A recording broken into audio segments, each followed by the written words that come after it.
Welcome to Dynaground. Hello, my name is Owen and I'm your professional Dyna rider. Today I'll be teaching you how to ride a dinosaur and win that chicken dinner. Now, let's begin.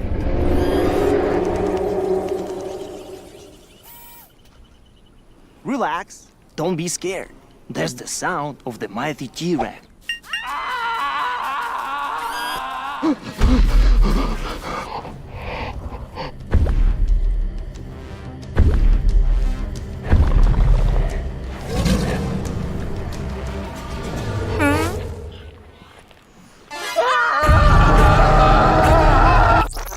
Now, here's the first dinosaur encounter. I want you to meet my girl Vicky, my sweet little raptor. Look how cute she is. Isn't she lovely? Vicky or raptors, they're the most vicious and fastest beasts in the world.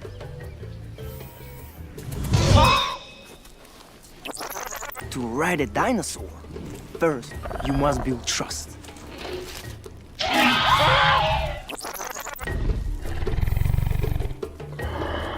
They are carnivores. They eat meat. You have to feed them off. They will think that you are their friend, not food.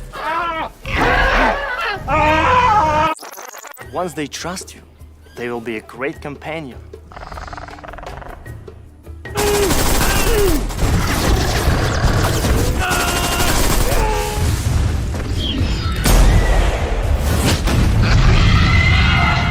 However, taming a dinosaur can be seen. Experience dinosaur taming and riding the all-new version of PUBG Mobile Dynaground. Explore Dino Settlement and Wild Reserve and embark on a prehistoric adventure in the Battle Royale game. Come and play now.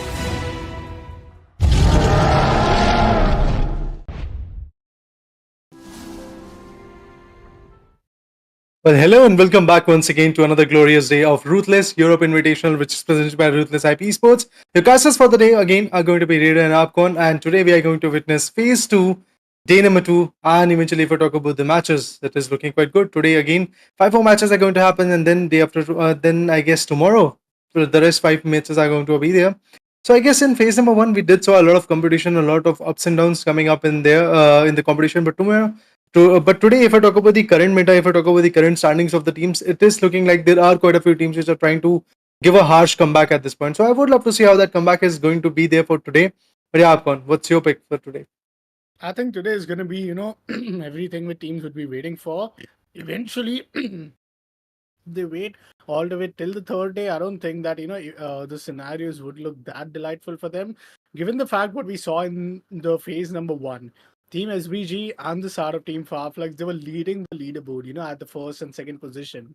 But in the very second day, there was this team REGNUM CARYA who came inside the play, bought some good, consistent gameplay, didn't want a single winner chicken dinner. But the consistent way of how they added up each and every point was indeed something to watch out for. And I think today is the second day. Today is the day where I'm definitely expecting any team to bounce back towards the top position. Once in day 2, you have a top position. Once in day 2, you realize that you have a good lead. In day 3, it's just going to be a matter of adding some more points towards your, in finish line. So it's going to be something really interesting. I'd love to see how teams are going to eventually manage to play out the entire day. It's going to be 5 maps for today. So let's take a look and let's see how, the teams are also going to be getting ready. First, starting things off, we'll take a look at the points table out of how teams will get a chance to carry as many points as possible. Moving on to the points table, any team winning the winner chicken dinner will get away with 10 points.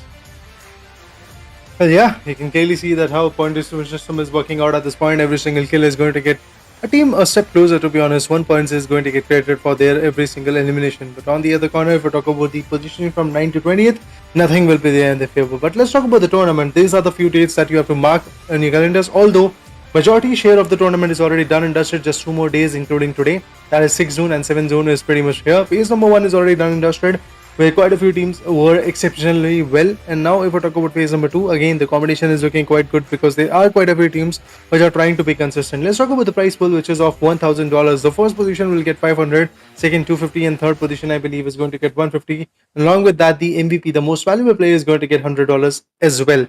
Moving up ahead, if I talk about phase number 2, day number 2, these are the squads and their rosters that we are going to witness. I mean, it's pretty much similar to phase number 1. There are no changes whatsoever. FET Esports is there, OZAROX Esports, next RUYA, FLUX Esports. Well, FLUX actually was a true champion when it comes to phase number 1, where they were able to back out, I believe, 5 out of 6 Miramars. But eventually, if you talk about the phase number 2, luck is not going to be that favorable for them, because now they are becoming predictable and other teams are trying to pick them apart. Which are those other teams? Like REGNUM, CARYA, we have BESIKTAS Esports, we have MELISE Esports, which is again trying to put a lot of pressures in the later stages of the game. And MELISE, despite of having a chicken dinner, this team is still lurking on the second page in the overall ranking that you will see pretty soon. And the biggest reason behind that is their consistency, their lack of consistency, to be honest, to be precise. And that is one thing which is making me worried as a fan or as a caster, whatever you want to call it out. But yeah, Gaming Gladiators on the hindsight, we have Kitsune, Pixie, Miku, and other players like that. We have Major Spider as well. A place like Nomi and Effect are absolutely amazing. Nomi, if I'm not wrong, was the MVP for yesterday. The overall MVP after 5 matches happened. SBG on the other corner, again, a very good match in the start, but after that they're also falling just like MELISE Esports. On the hindsight, if we talk about, excuse me, that is one of those teams which is actually impressing us a lot, because that team was straight up on top for 4 matches, but eventually their position might be dropping down if the consistent plays are not there. Clearly, and then we have Team MADBULLS, who yesterday were looking so good. In map of Erangel, I think MADBULLS is going to be one of those teams who we definitely want to watch out for, and they are, like one of the most MVP player frozen at the same time. Team NEXUS Gaming, what a brilliant start we saw from their side. Eventually, them and Team Excuse Me were having a pretty close, competition. ARR Esports, this phase 2 haven't been looking that delightful for them. And then in the end, as we cannot miss, it's going to be Team SLE Europe at the same time. Yesterday, Team SLE Europe, what a Miramar match it was in the last time, where eventually they did got a drop clash, and that's where the entire zone even headed towards as the end circle. The MVP overall since the phase 2 after day 1 was none other than Nomi. 15 elimination for this guy from the side of Team Major Pride, and also a damage being dealt totally of 2,875. So I think that's just amazing. That's, the numbers itself says how dominant this player can be at times. Team REGNUM Cryo L'Occitane is going to be the one with 5 elimination, but 2,451 damage. I mean, that is some number. And when you add up that survival time of 20 minutes, it just shows that average survival time of 20 minutes, not just in 1, 2, 3, but all 5 maps combined. Frozen from the side of next RUYA is going to be the one who comes up in the top 3 position, makes his way in. Team next, RUYA isn't the best when it comes to the overall standing as a team, but their individual play, their individual performance from Frozen player like Wolf is just tremendous to watch out for. I mean, there are quite a few players which are exceptionally well when they play their own game, but at the end, I guess we have to consider how our team game is going to come up, because this is a squad versus squad type of fight. It's a 4v4 type of scenario. Whenever we talk about this kind of scenario, I guess the team effort has to be there. Overall, I guess in that list, again, Major Sprite Nomi is going to be on top, Frozen will be on second, third position is again from Frozen, but that is representing MADBULLS.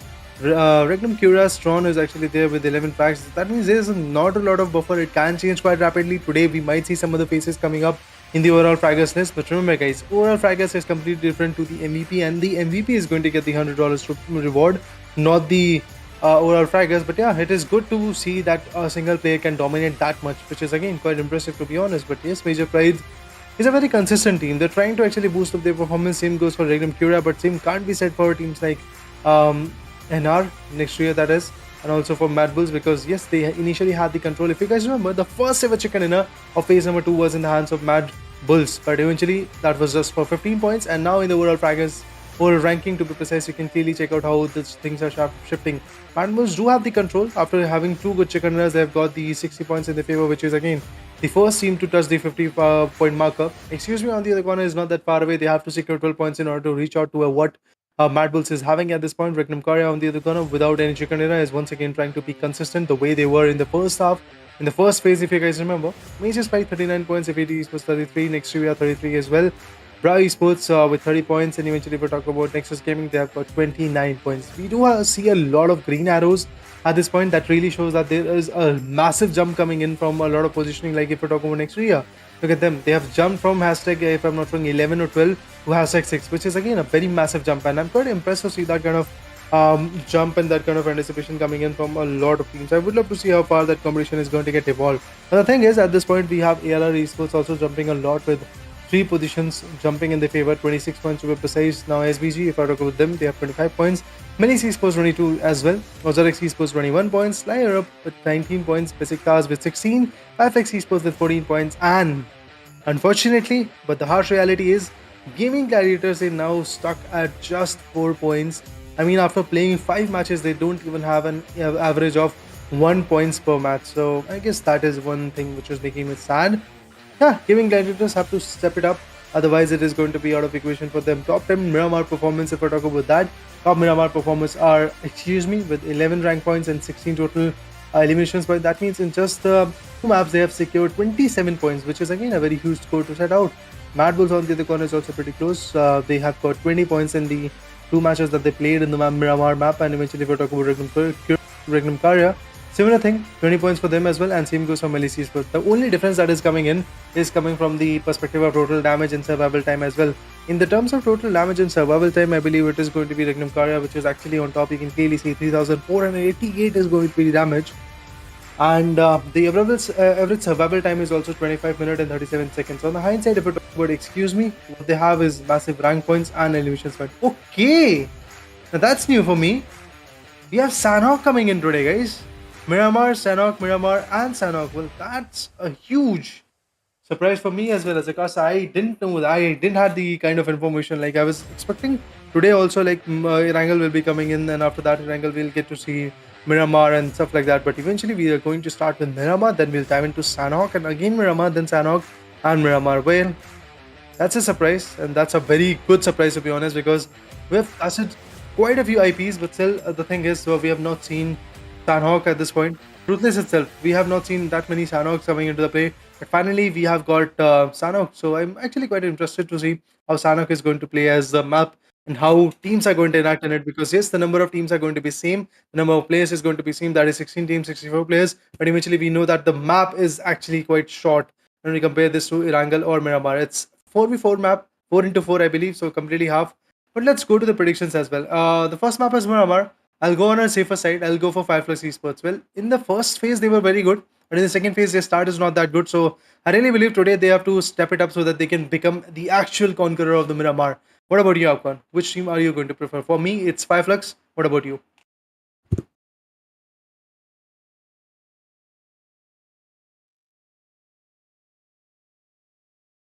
I think I might love to go from the sort of team REGNUM CARYA. I think you guys lost me for a second, but I think, like, it took me a while to really think, that which team should I go with? Because most of the teams here, they have been looking really fabulous if you talk about their performances.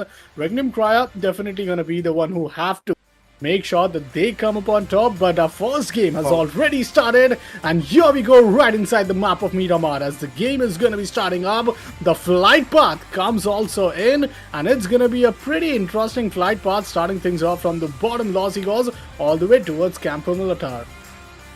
Alright, I'm open for it. Let's see how the flight path is going to enact. Because it's a diagonal one. Indeed, there are going to be quite a few places like El Pozo, which is a bit far away. Even 1 November is actually going to be a bit far away. Same goes to Lakov. So the teams which are trying to go ahead and get the advantage of that particular place is not going to be comfortable. Gaming Gladiators, I believe, is missing the show.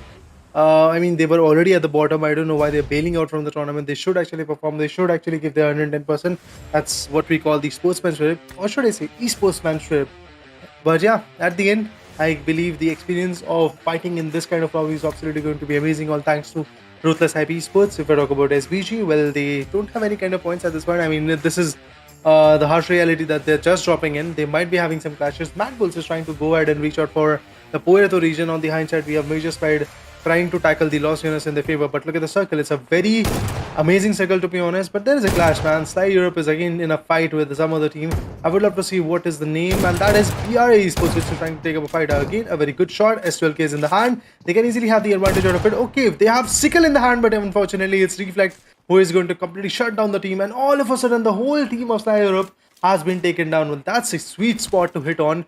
And due to those needs, due to those utils being utilized, I believe there was a very good advantage for that particular team. But moving forward in the San Martin region, we do have SPG, and along with that SPG team, we usually see a drop clash. But today, in this particular matchup, as the day of comeback sets on, there are quite a few teams which are trying to change the pace of the game. It's OZAROX who is supposed pretty close to them, but there is nobody whatsoever as a contestant for SBG.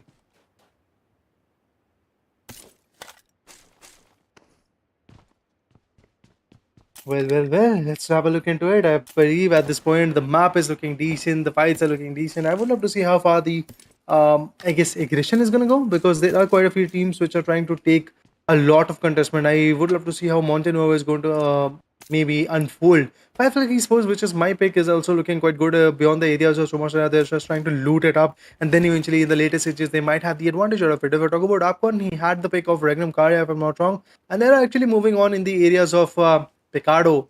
Usually, that team is pretty safe. That's exactly what is happening in this particular matchup as well. They're trying to be very, very safe at this point, and see, still being vigilant is not going to be that easy, that's for sure. But if I talk about OZAROX Esports, look at them. Players like Kenzie is going to be there. We have Storm, we have got Sephir, and also we have got Swain in the scene. All of these players have actually outperformed in the initial stages as well. So yeah. If I talk about the picks and stuff like that, it can actually come in quite rapidly. But yeah, we have to wait.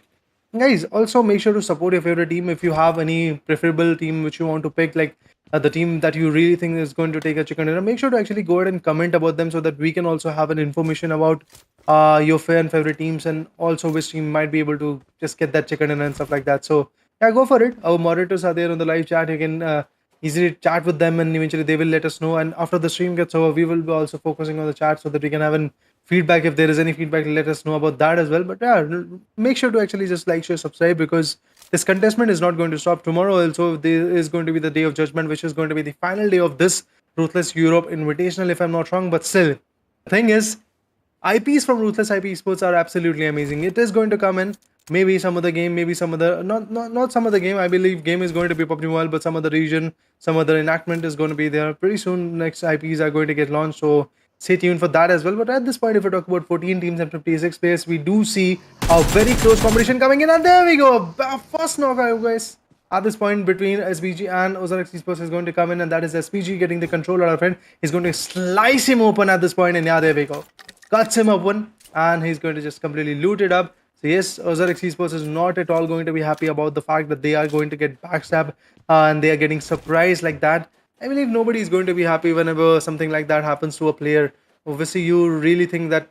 The thing is, whenever you jump in a match, you fight for 25 seconds, 25 minutes to be precise, and then eventually have a chicken dinner and then go home. And at that point, you are really happy. But what if you are just looting and all of a sudden somebody pops out from the back? Not even a 1v1, to be honest, it is a backstab coming in, and you get shut down. You will be angry for sure. Your team will be quite hasty at that point. That's exactly what is going to happen to OZAROX Esports. If I talk about gaming gladiators, my bad. They are there in the lobby. I didn't saw them in the flight part, to be honest, but there we go. We have every single team coming up representing themselves at this point.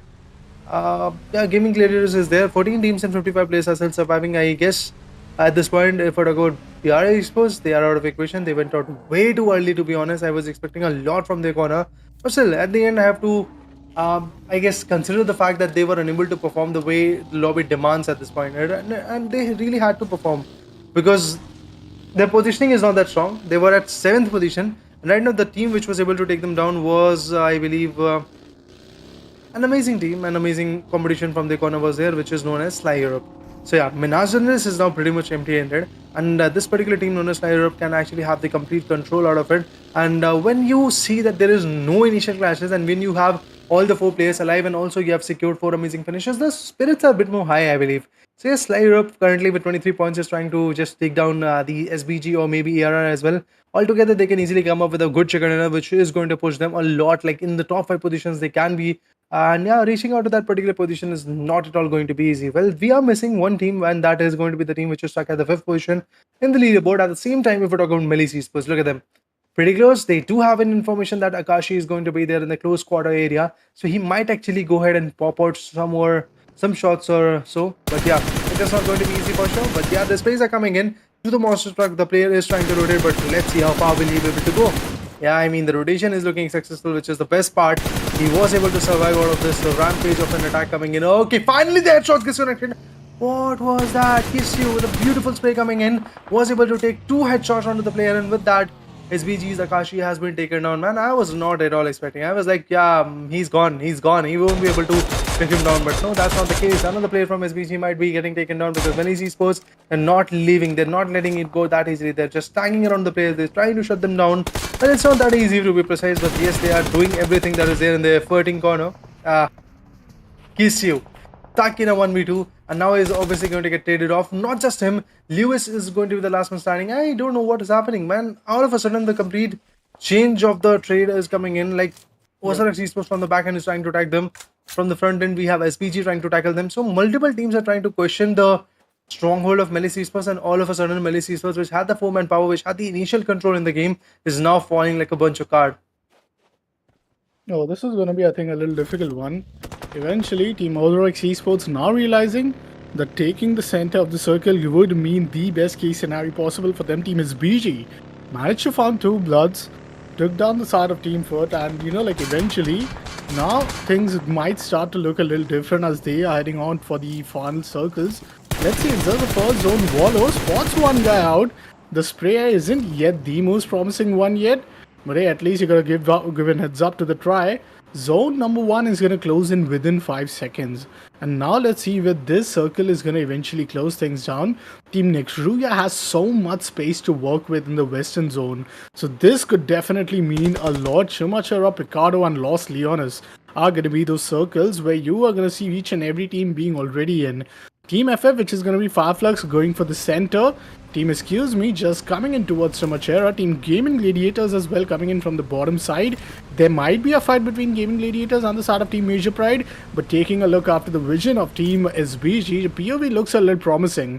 They are slowly, steadily walking in next to the side of Team BESIKTAS Esports, and just look after the cluster being formed.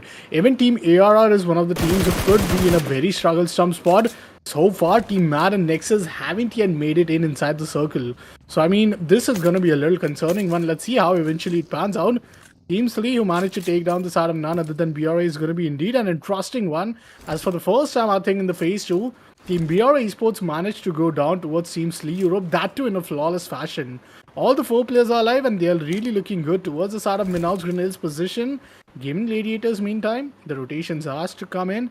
Team ARR, the spot down BESIKTAS Esports. Now, BESIKTAS Esports are going to be the one who wants to take at least a major chunk of that zone, because they are at least, what, like 900 meter over, but they spot on the side of Becca. Now, that was a tough position to spot the player off. Yet, the spot on does comes in, an M4 spray. Let's see if that could be a really promising one.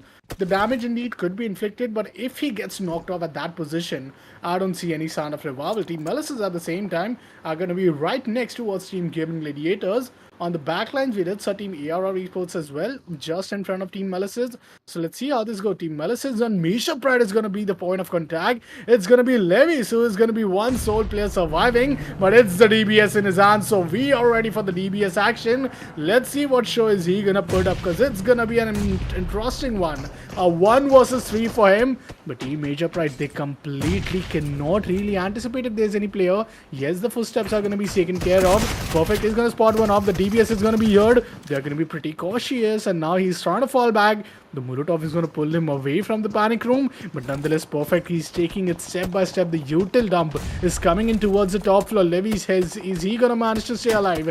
Ain't an easy one for him. The Molly does comes in, but the nade will do the job, and the final player of Team MELISE Esports will be eliminated at the 14th spot. What a good try for him. Nome indeed got taken down. Let's see if it was, I don't think it was a final player though.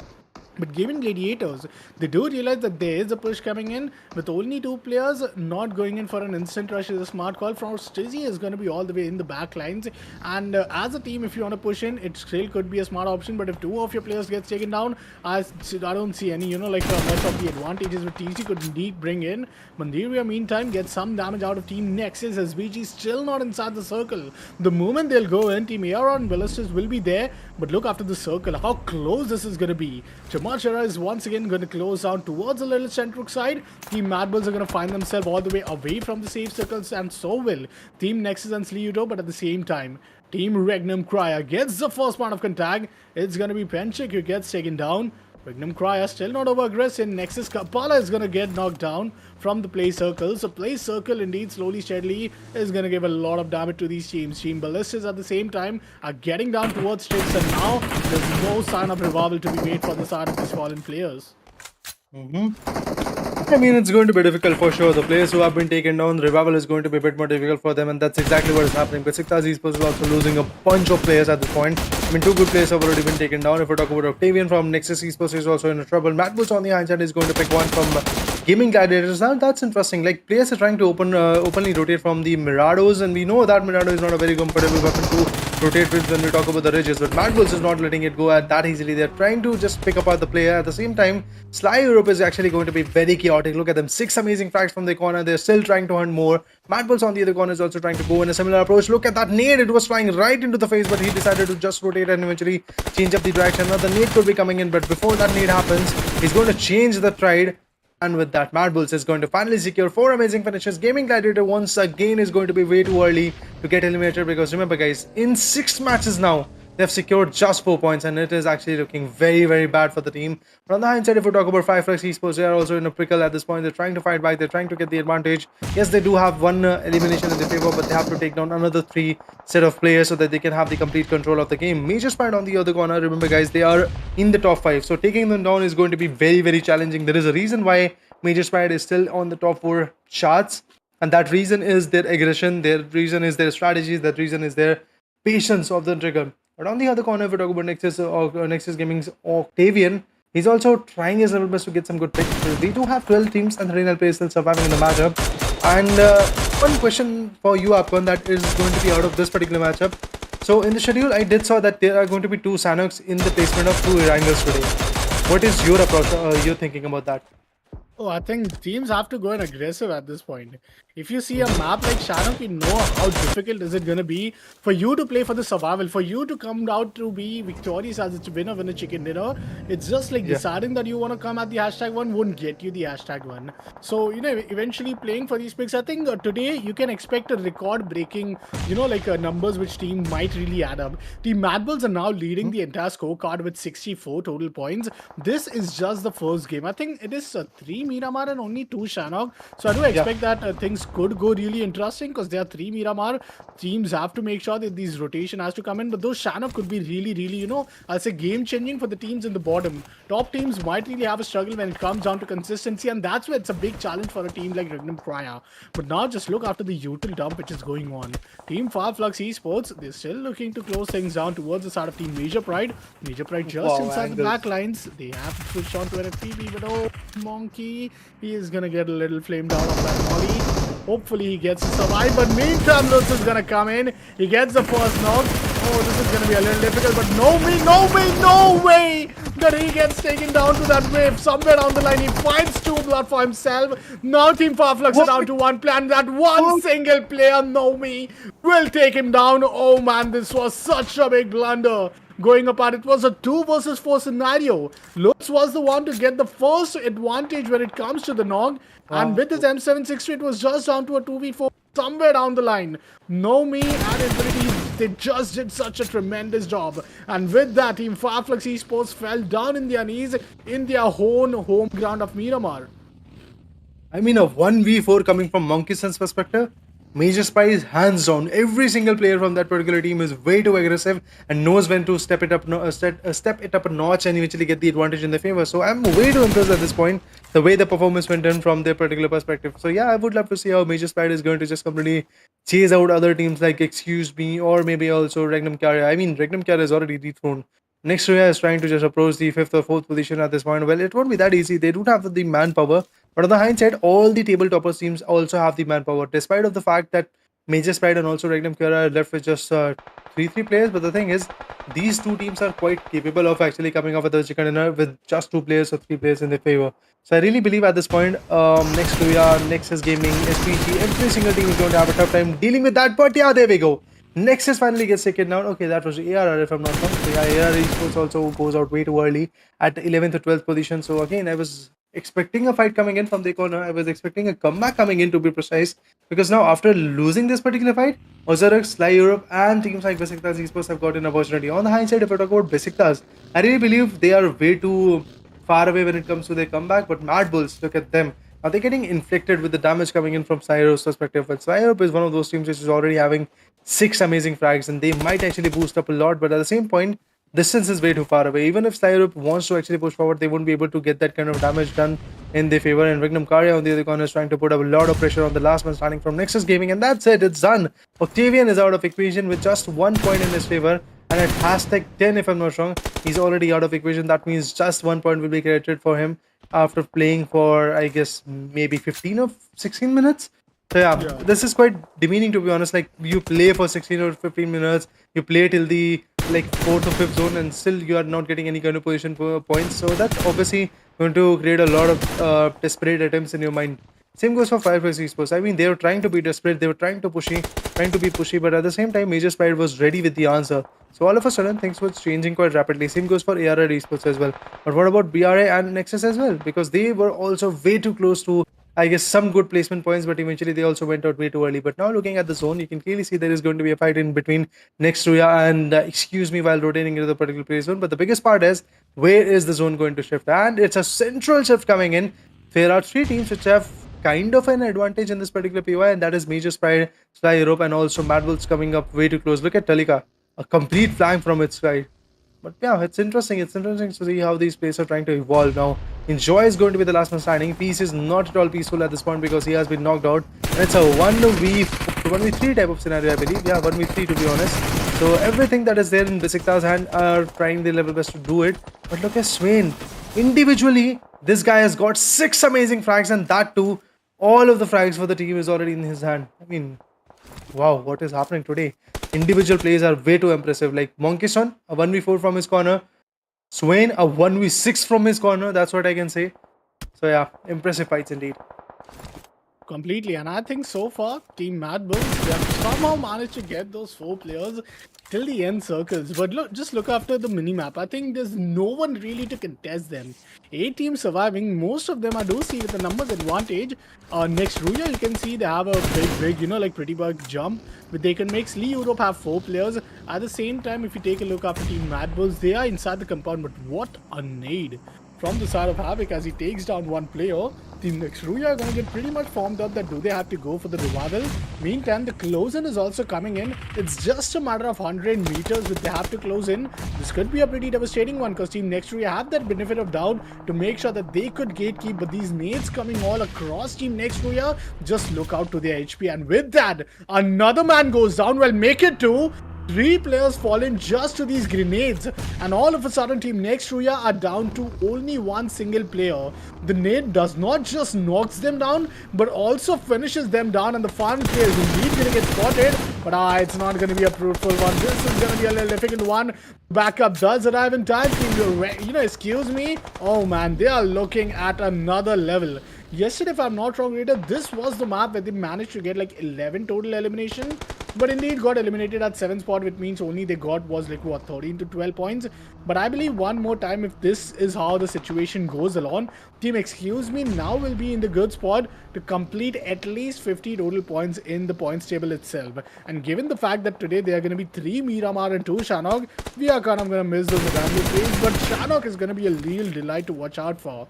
7 teams remaining with 23 players. Let's see where the next circle is going to fall in. Just 40 seconds remaining, and as you can see, MADBULLS just pushing his car back in a reverse just to make sure that with this CPP angle he gets as many intel as possible. Frozen, meantime, he is the man to watch out for whenever we talk about the start of Team MADBULLS. Let's see how he happens to be in the one at the MVP race. I mean, yeah, there are quite a few players which are trying to hunt down the MVP in their favor, but yes, at the end, the team effort should be there because if it can easily boost up the momentum for the team and also increase the positioning of that particular team. But eventually, if I talk about the play zone, I guess the next shift is going to come in. That is going to be the 6th play zone, which is again going to be quite chaotic. But I still feel like that Major Sprite is going to have the major share of that particular play zone. That is what I feel like individually. And yeah, there we go. Once again, Major Sprite is sitting quite comfortably. See, the thing is, in the map of Miramar, you don't want to have a central POI when it comes to the last few zones. You really want to have this edge type of control in your favor, and that's exactly what both Major Sprite and also Sly Europe is having at this point. And also, if we're talking about MADBULLS, they're also trying to rotate, and getting the control is going to be the best part for them. Tron on the other corner from REGNUM CARYA has been taken down by the team known as Sly Europe, and I really believe revival is something which is going to be out of equation. That's exactly what happens. MADBULLS, while rotating, gets attacked quite a bit by the sprays coming in. And look at Sly Europe. The kind of control these guys are having is absolutely amazing. Absolutely amazing, to be honest. But the only thing that I really don't want to see at this point is the caster curse coming in, and when that happens, obviously Sly Europe could be taken down. But no, at this point it's MADBULLS which is trying to take down the players. Flyky on the other corner has been picked off. Excuse Me is coming up with a straight up domination. Remember, that team is already in the top 3. But on the hindsight, MADBULLS is the table topper. and they are still looking like that because there was a buffer of 12 points or so. And at this point, they've already gathered a huge chunk of points in their favor. At least 5 or 6 points is already there in the hands. Troya on the other corner has been taken down. REGNUM, CARYA, Strawn has been picked off by Sly Europe. So that was the 7th frag for the team. I really believe this is going to be a very big boost for the team. But MADBULLS, they have to survive till the end. In order to just survive, in order to just be comfortable, in order to just be fruitful, they have to do everything in their capable hands that they can actually do. And they come up with a beautiful knockout. But the knockout, obviously, now the pressure actually is falling on Team MADBULLS' players. And yeah, let's see what happens. Another one even coming to the play. The damage is coming in. It's a UMP45 versus 45 battle. Mollies, utils, every single thing is getting utilized. Oh, that molly attack is going to be mesmerizing, and that's it. One more play has been picked off. I was not at all expecting this kind of play coming in from MADBULLS' perspective, but MADBULLS is very keen with their utils. Look at that spray coming in. A very big retaliation once again. 4-5 eliminations is already there. I believe one more elimination could be coming in, but yeah, at the end, excuse me, Havlik is going to be the only hope for the team, and I think that his pushing forward, his getting the advantage in the game is not going to be that easy. But before that happens, he's just trying to fall back and be in the circle because obviously now the circle is going to damage him a lot. But at the end, 8 amazing finishes. MADBULLS will be pushing forward and denying the fact of that team which was actually at the second position is MADBULLS. Excuse me, is done and dusted. So MADBULLS still have the control of the table topping positions, and I would love to see how far that positioning is going to get strengthened because there are still 6 other teams fighting for the glory, fighting for the chicken dinner, and it is going to be teams like SBG, Sly Europe with the full manpower, Major Sprite with the full domination factor. They can easily punch up a lot on teams like REGNUM, CARYA. True, and at the same time, which team do we expect from here on to go on and get the first winner chicken dinner? The first game itself, and look how close it's getting. Slowly, steadily, Team Oxford is still surviving, but SBG. That's gonna be unfortunate. One final player who will be eliminated. What a run for Team SBG indeed. Like, they had 7 elimination. And being eliminated at 6 spot is like 9 total points which they acquired. Still something better. Like, in Miramar, you often don't see that. Given the fact how difficult Team 4 Esports make it for them to eventually even survive with those many, advantage until that long. But at the same time, the next circle is going to come in and it goes all the way towards the bottom right side, which means Team REGNUM CRYA's compound is still looking good. Tulka has to just make sure that his player Zeri also comes up. Swan is just going to be, counting in his lucks at this point. Because eventually, if he gets spotted up, it's going to be a little, tough spot for him. And from the top lines, team, like MP, which is going to be Major Pride, I believe it's going to be a big struggle for them to come in. Because once they come in, like Oxyrus would be in the best spot to third party them. Already Team Slee Europe would be hearing them coming in, and see, here is where they come. Swan is just right next to them. They have to deal or take care of Swan. Swan already goes for some fire, but that's next to nothing. He gets for the first one, but the trade has to come in. Nomi is going to spot him. Tulka getting down. But Swan has yet been taken care of. And finally, as I say that, seeds they get eliminated at the 5th spot. Team Major Pride, not the easiest entry for them. But look at the start of Zero, who's just on the top lines. This is where he has to make a move. This is where he has to get the retaliation. Tulka managed to get one of the player down, but wasn't good for yet another one. And with that, Team Major Pride, they get themselves inside safely to the circle. Tulka's kill is also going to be confirmed. And with that, now it's going to be Team MADBULLS who will be in a very tough spot to get inside the circle. They have to go all around the, the rotation has to come in from all the way. But that's not going to be it. Reflect is going to come in to take down the fun player. And that's Team Slee Europe getting eliminated at the 4th spot with total number of 10 eliminations. Wow. I mean, the table topper is already out of equation, so we do have an opening coming for both REGNUM, CARYA, and Major Sprite as well. On the high side of it, of course, Sly Europe, what a performance from the corner. I mean, they're absolutely charm. They're absolutely a very amazing team at this point. Their performance is looking quite good. But look at REGNUM, CARYA. A very patient type of approach coming in. They're not messing around at this point. They're not trying to actually get that much peaky, that much pushy. And that is actually helping them a lot. Like, they're surviving till the top 3. They might just secure the chicken as well, because there are sprays coming on Reflect and other players from the ends of Major Sprite, and that knockout will be absolutely amazing, and that's exactly what happens. A knockout comes in, Reflect has been picked off. Remember guys, Reflect is one of those players who was actually the one who initiated the fight in this particular lobby, but Major Sprite now have to push forward because obviously the zone is not going to be that favorable for them. But the thing is, same goes for Sly Europe as well. And yeah, look at that. Now the control is really falling in the hands of Major Sprite. On the hindsight, if I talk about Sly Europe, they can do everything that is there in the hands, but still won't be able to be that fruitful as the other teams can be. Because Major Sprite, they have got both the Ridge, and the areas to actually get a cover with, and also the beautiful angles in their favor from which they can shoot down, and also the precision coming in like Monkison. A 1v4 from his corner was already there, and he can easily push back a lot. Oh, surely, but let's see how the end circles now put the team into the entire play. Spray still coming down. Team 3 Europe. Oh no, zone is completely against them. REGNUM CARYA while is coming in with these nades. There's a smoke wall, and this is so good. 6 smokes being deployed.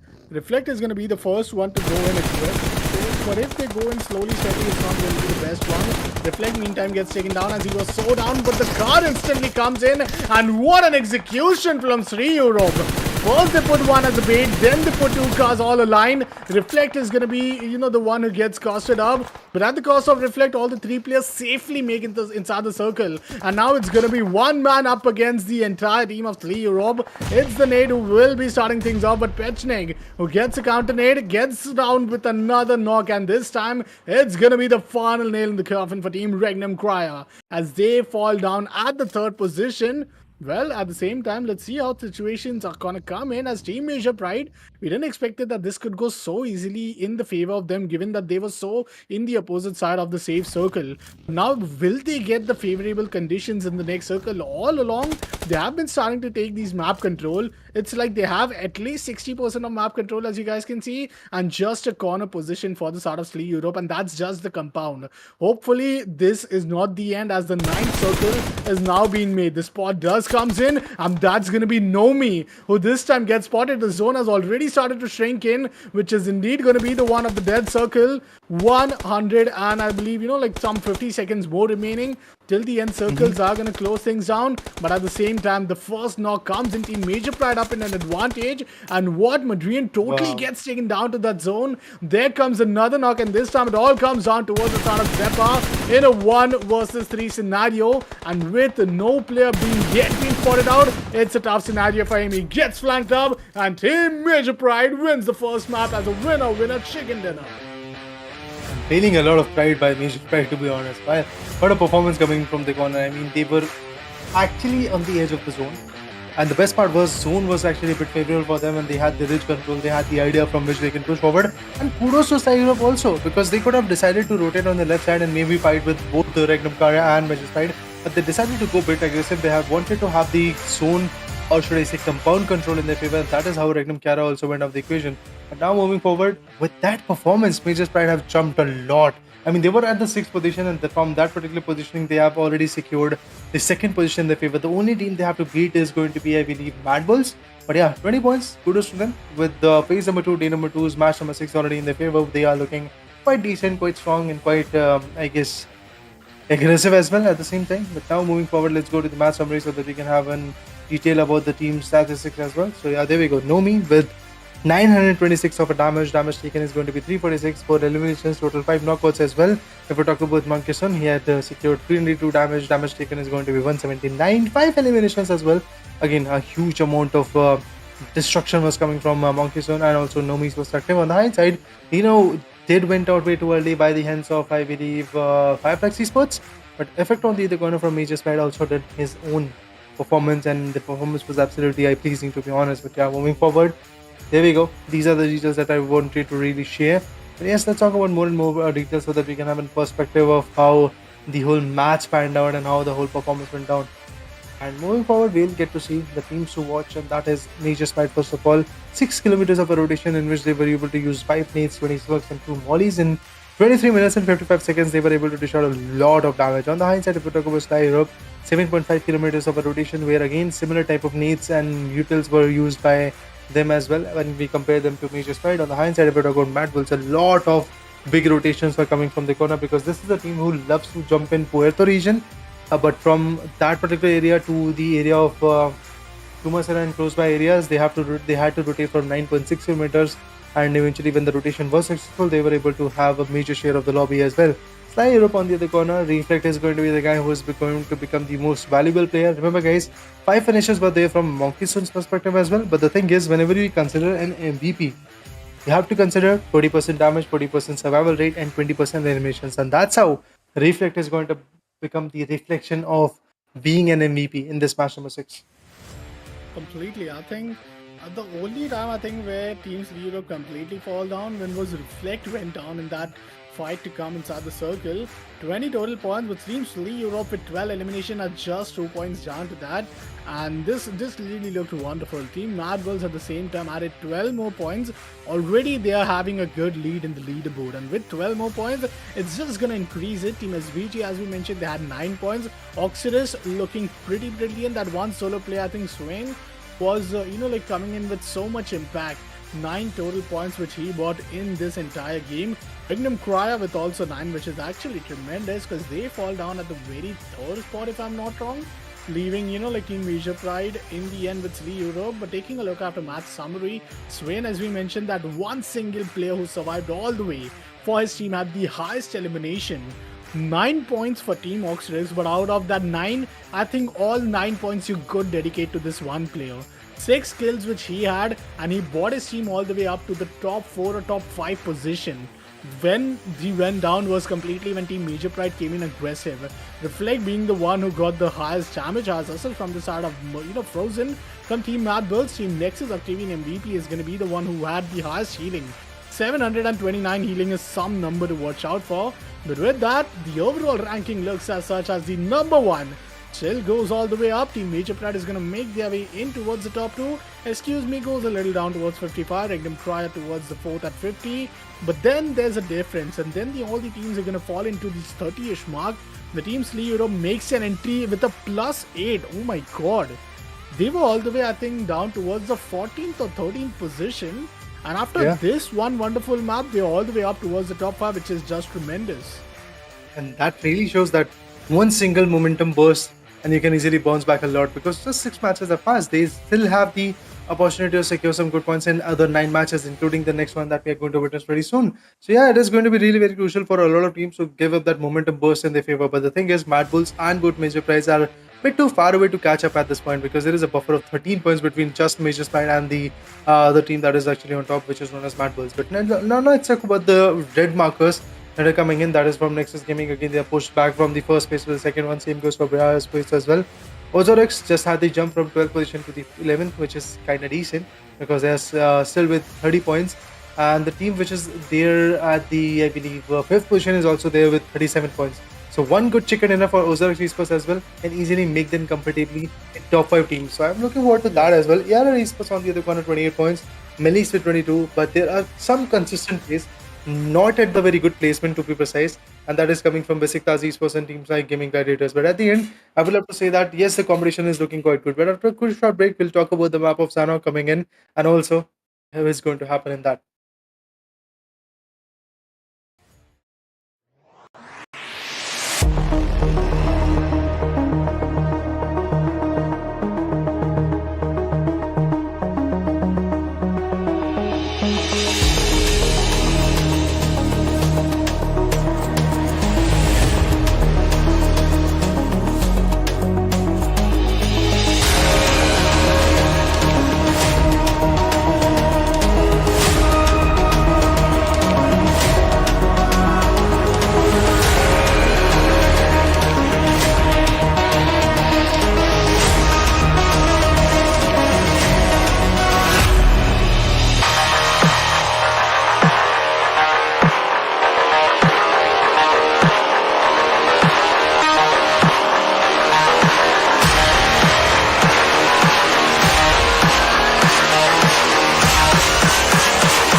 Well, yeah, as promised, indeed, we are back again with the quick short break, and eventually we are looking forward to the schedule at this point. And remember, guys, as promised, the map of Sanok is going to come in, and eventually it is going to be a very fruitful map. I really believe that a lot of teams are going to struggle a lot, I believe, because again, Sanok is actually one of those maps which is kept aside for a longer period of time in also the third parties event. But yes, moving forward, I really feel like that Sanok's map is going to be full of aggressive stances, and there are going to be some initial clashes as well, because as this is the first map to yet come in the Ruthless Europe Invitational of Sanok. So I believe the competition is going to be there, but yet at the same point, teams might not be able to predict a lot of stuff. So I would love to see how this map goes on. And while talking about the predictions, let's give us our own prediction at this point. So it's the map of Sanok. We have to shoot an arrow in the blind area because nobody knows what will happen in the Sanok map. I mean, the teams are ready with the competition, teams are ready with their own spirits. But yes, for me, I guess I should go. I want to really go for MADBULLS. MADBULLS is the team which I really think can actually come up with a chicken dinner. What about you? I think I might give this one towards the side of, Team for Esports. Yesterday, first map Good itself, they esports, had an okay. harsh elimination. I think Shanok is one of the map where your, I'll say your critical thinking in those crucial moment happens to be more tempting. It's going to be a lot and lot of fights. It's not going to be just a 4v4. It would be at times a 4 versus 3 versus 2, or maybe even a solo player who would be all the way hidden there. So your survival strat, your individual, plays which you see from all of these teams. See, next RUYA is not in the top 5 position yet. You will see 2 of the players from team next RUYA coming up on top.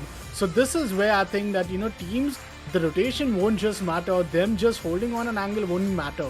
What will matter is their firepower and the way that they are confident enough to use it to their advantage. And with that, game number 2 of Shanok for the first time at the Ruthless Europe Invitation has already begun. Team REGNUM CARYA moving all the way towards the eastern side. I think Cam Bravo would be just a moment, far from them. Team SVG going in towards the Paradise Resort.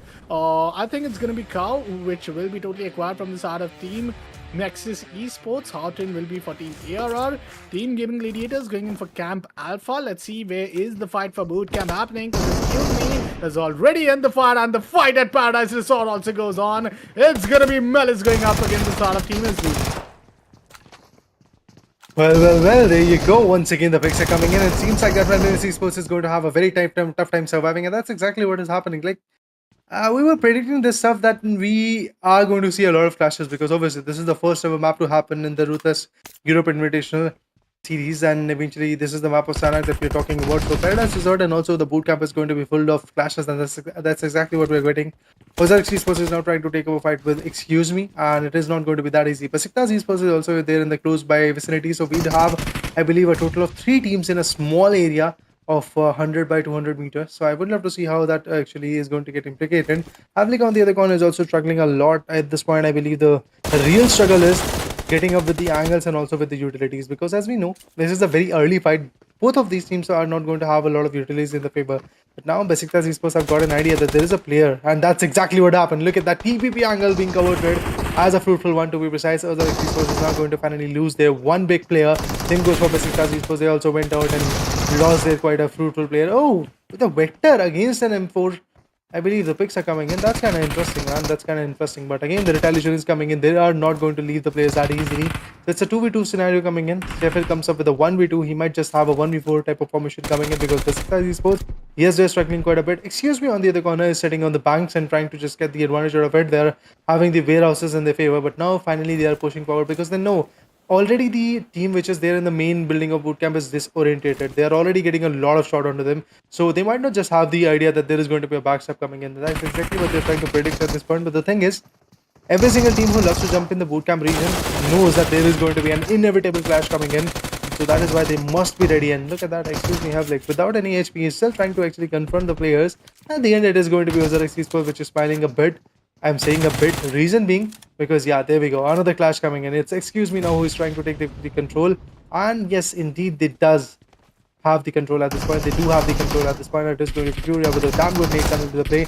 Was able to find one. Okay, that peek and fire was not fruitful for the guy known as Quick. But the thing is, at the end, his teammates were able to support him to just completely go ahead and establish quite a good dominance coming in the bootcamp region. Now, moving forward, we have 11 teams, 42 players, and the zone is not going to shift that rapidly, as this is the map of Sanok eventually.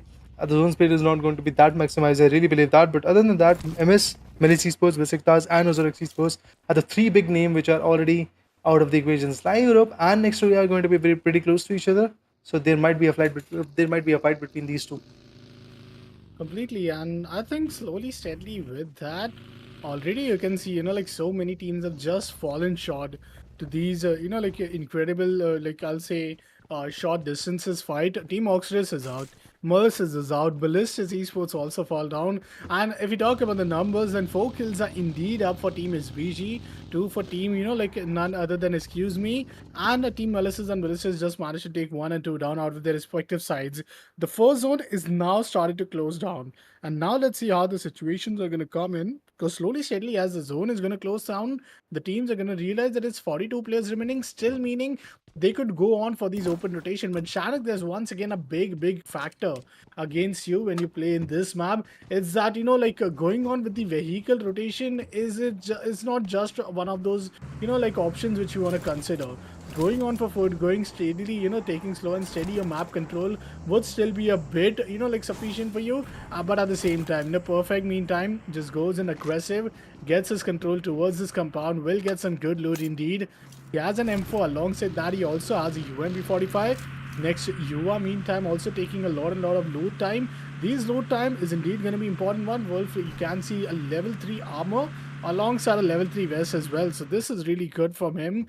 Rotating all the way through the quarry regions. Perfect. I think he might have a clue that there's just yet another team all the way towards him, surrounding him slowly, steadily. 2 more minutes till the first zone eventually closes up.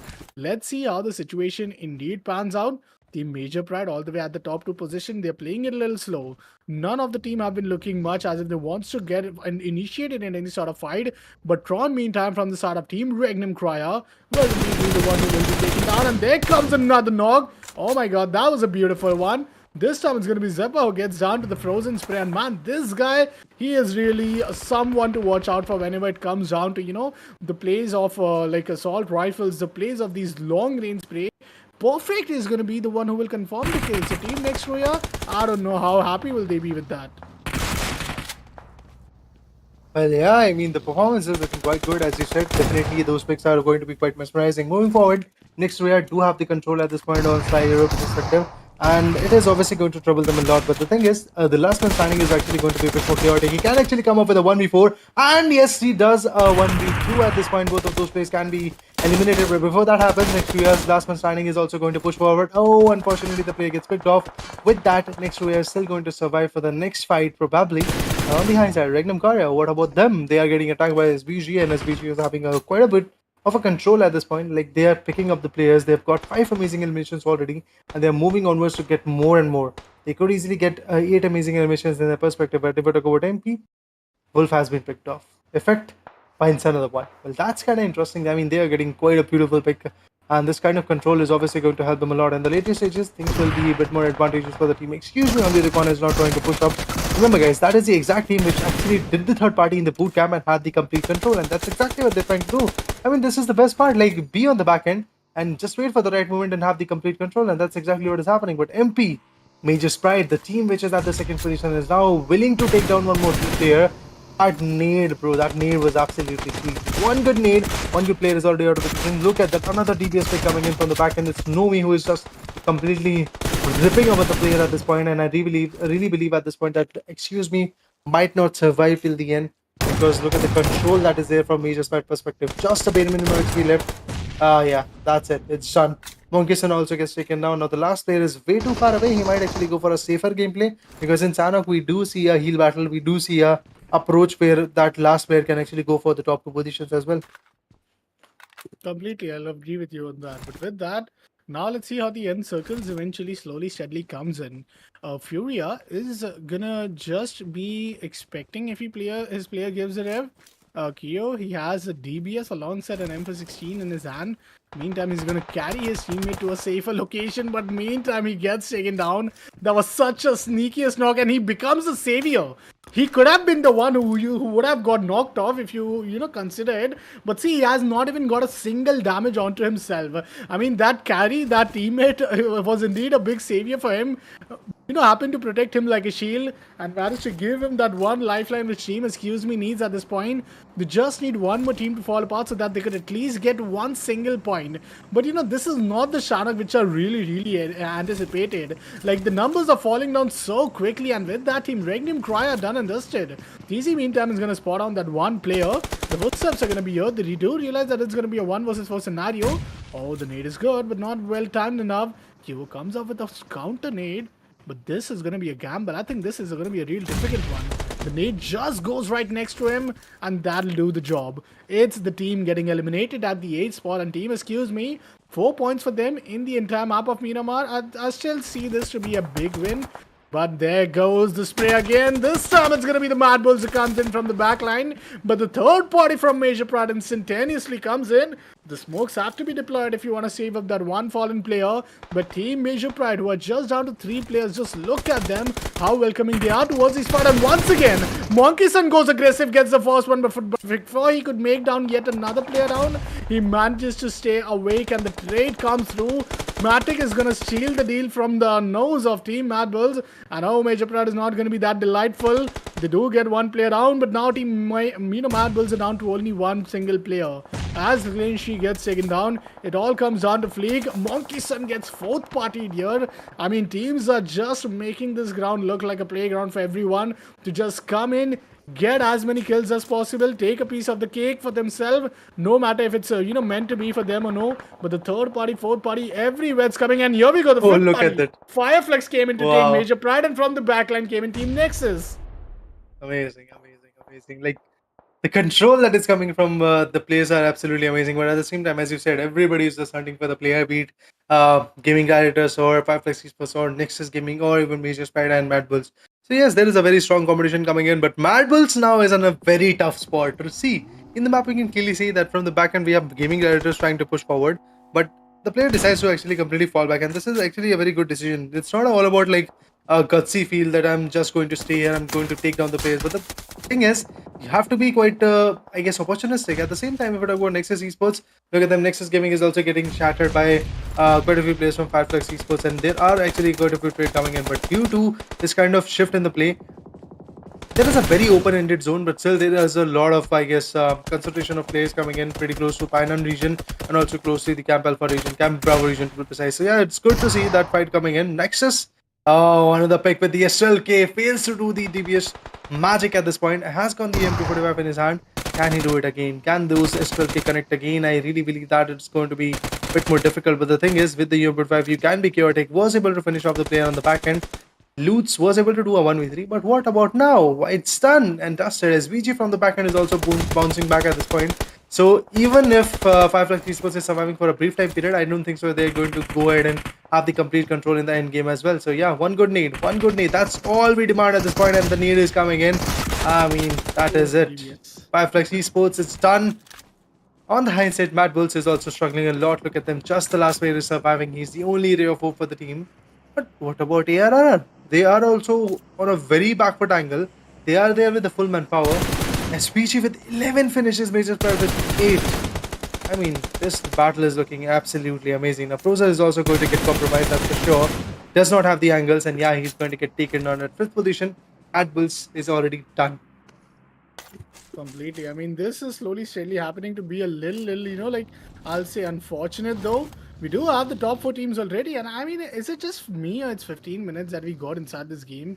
Like, it's being so quick and steadily, but at the same time, let's see how the end circle comes in. It goes down all the way towards Query. You have Team Major Pride once again up with their consistency. It's only 4 teams to contest for the winner chicken dinner, and well, make your bets in, because I think GG, which is going to be given Gladiators, they were all the way towards the bottom side. They were struggling to even get that first, like, point for them to get themselves in the double digits. But now I think it now looks to be a little more, like, chaotic, because there's one team with 4 members in their team, there's another team with 3, yet another team with 2, and then there's GAIMIN Gladiators, who only is left with 1 player to do most of the job. So let's see how this eventually pans out to be.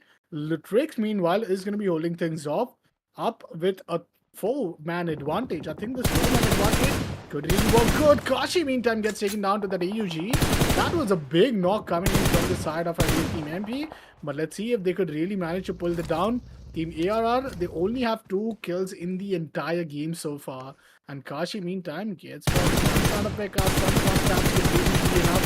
The vehicle has to go in. Victor is coming for the rescue. Let's see how the rescue mission comes up. He has closed down the vehicle to a very close angle. The damage is indeed coming in order to start. Victor himself, but oh, somewhere down the line, he's still surviving. And the hopes for rescue still comes up. And his BG is back with the 3 players advantage. Yep, the advantage is for sure there. It really seems like that AR could actually swoop in and get the chicken in their favor, and they are trying to step it up. SBG is in front of them due to the kind of like Banos where they are fighting in. Things are not looking that easy for both AR and SBG to fight back as the current scenario says. But yeah, the fight is still looking forward to. Nades are getting prepped up.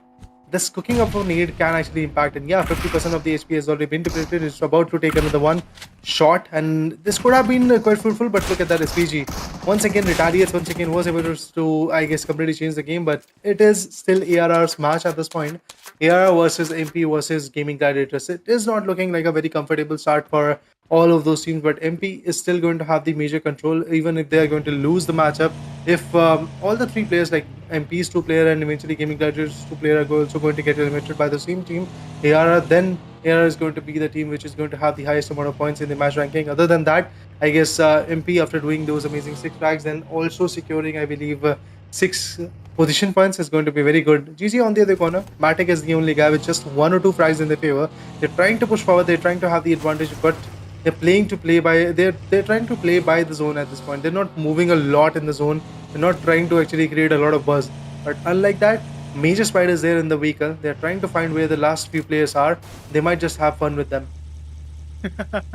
Oh, I think that'll be really a delightful scenario to watch out. But it's unfortunate, and indeed, because SBG, they had like those 3-player advantage, and all of them just fall down as if, like as if it was just all for nothing. But Perfect this time spots Becca, and the M4 spray just looks like me. But nonetheless, now Team AR is now going to realize that Team Major Pride is just in the backlines near the case position. Let's see how he's going to manage to take things down. Team Gaming Gladiators, they'll be so glad if this fight goes on, because that room for #2 would completely just open up. But let's see if that's going to be a fruitful possibility or no.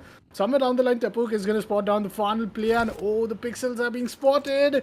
This is where Matic could be in a real tough spot. He needs a magical nade at this moment, but from the backlines, Becca Strix, everyone is coming in, and that's going to be the M4 spray, which will take down Team Gaming Gladiators. Star spot for them, and I mean, indeed a good, like so far run, because they had 3 elimination, and this was indeed just the first Shanog.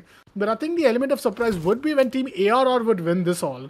Team ARR are still struggling in the bottom 5 position. If they win it in this map as a winner chicken dinner, this could be just huge. But the zone once again closes in, and let's see if this time it's going to be all the way towards Team ARR or Team Major Pride, where it goes all the way towards center.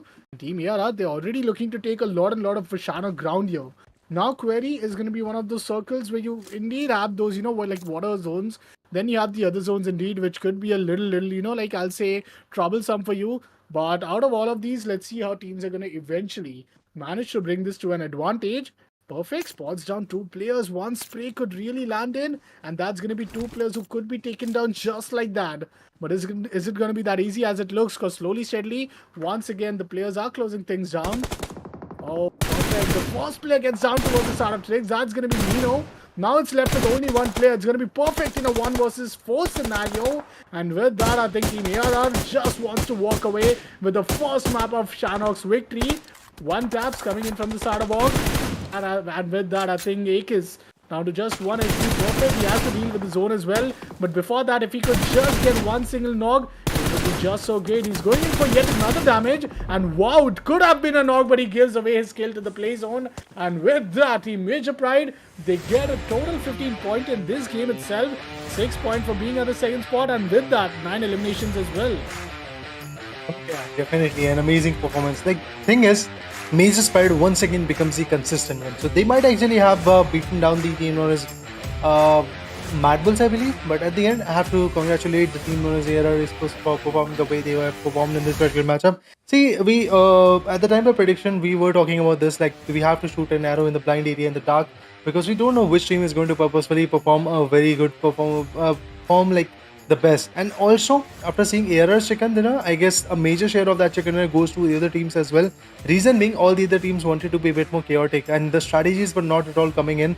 Quite a few teams, be it like SBG, be it some other teams which was trying to fight back in the bootcamp area or Paradise Resort area. So I believe in the next few Sanox, things will change drastically, but for now, it is exactly ARR Esports which is going to get the chicken dinner. At 621 of a damage from Tapok's perspective and 3 eliminations along with 3 knockouts, he is becoming the champ of his team as well. Damage taken is actually going to be on higher end for Lemon Tricks, which is again decent. Aces and if we talk about Vega, both of them were trying to perform, but eventually Beck was eliminated way too early, and it was a 2v3 type of scenario in the later stages of the game. But now let's move on to the teams to watch so that we can have an insight on which are the particular 4 teams which have rotated a lot, which have actually gotten a lot of advantages. I believe ARR is going to be there for sure, along with Major Spide, and some other name could be there. So yeah, let's have a look at it. ARR, SBG, Major Spide, and Gaming Gladiators are going to be quite a few names. Like, look at SBG.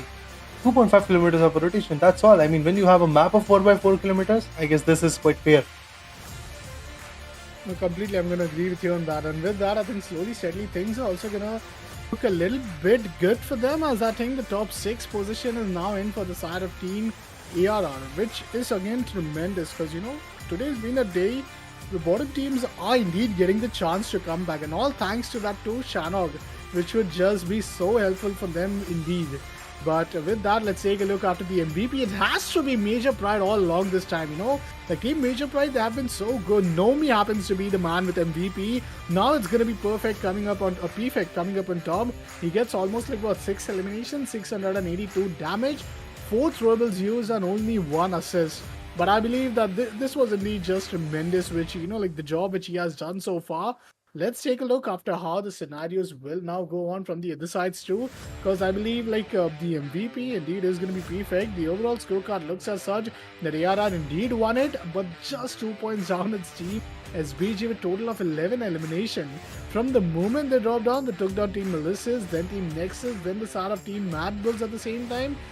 15 total points is just ridiculous, not just for one but for 2 teams. Because I think at the second spot it was Team Major Pride who got eliminated. They too have like 9 eliminations with them.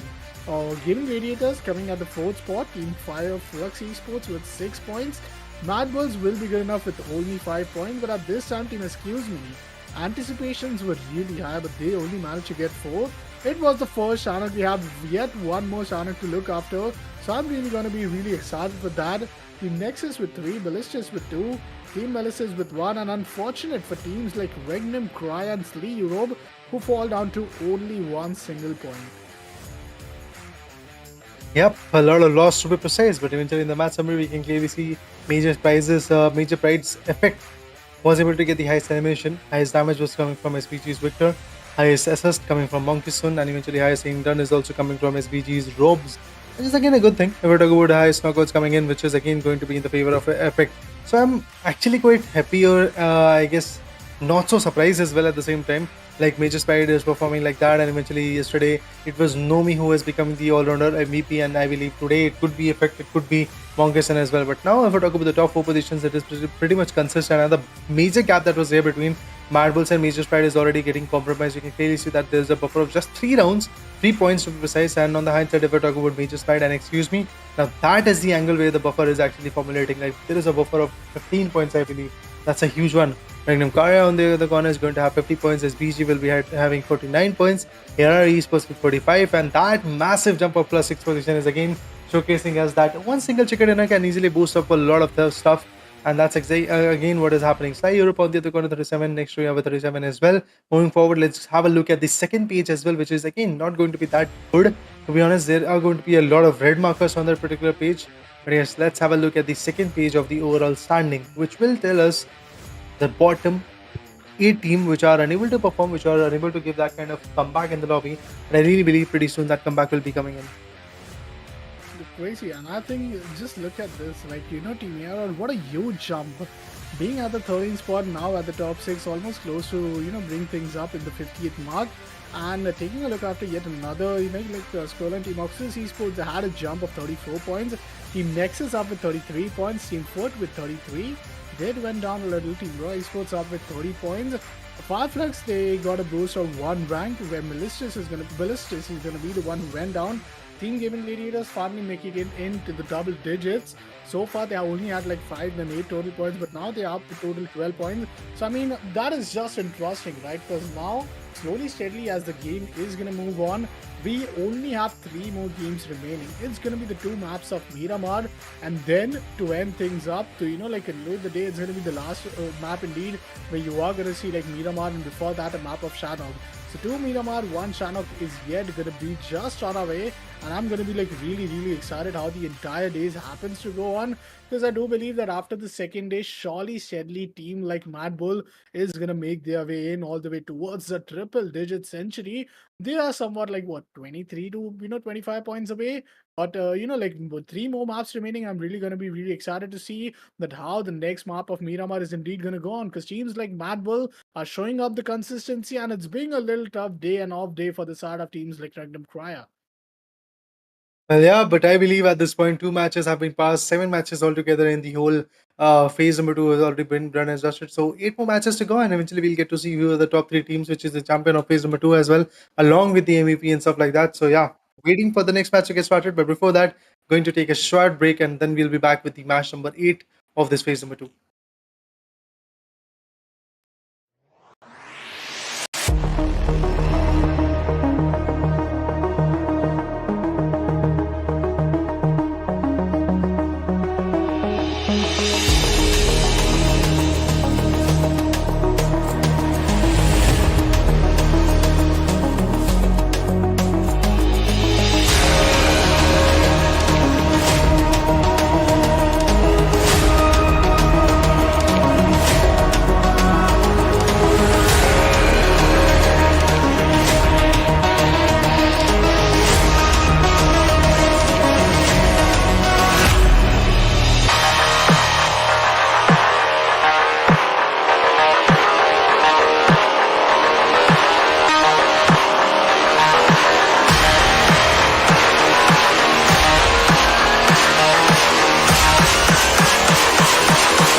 Well, once again, welcome back, ladies and gentlemen, to the Ruthless Europe Invitationals.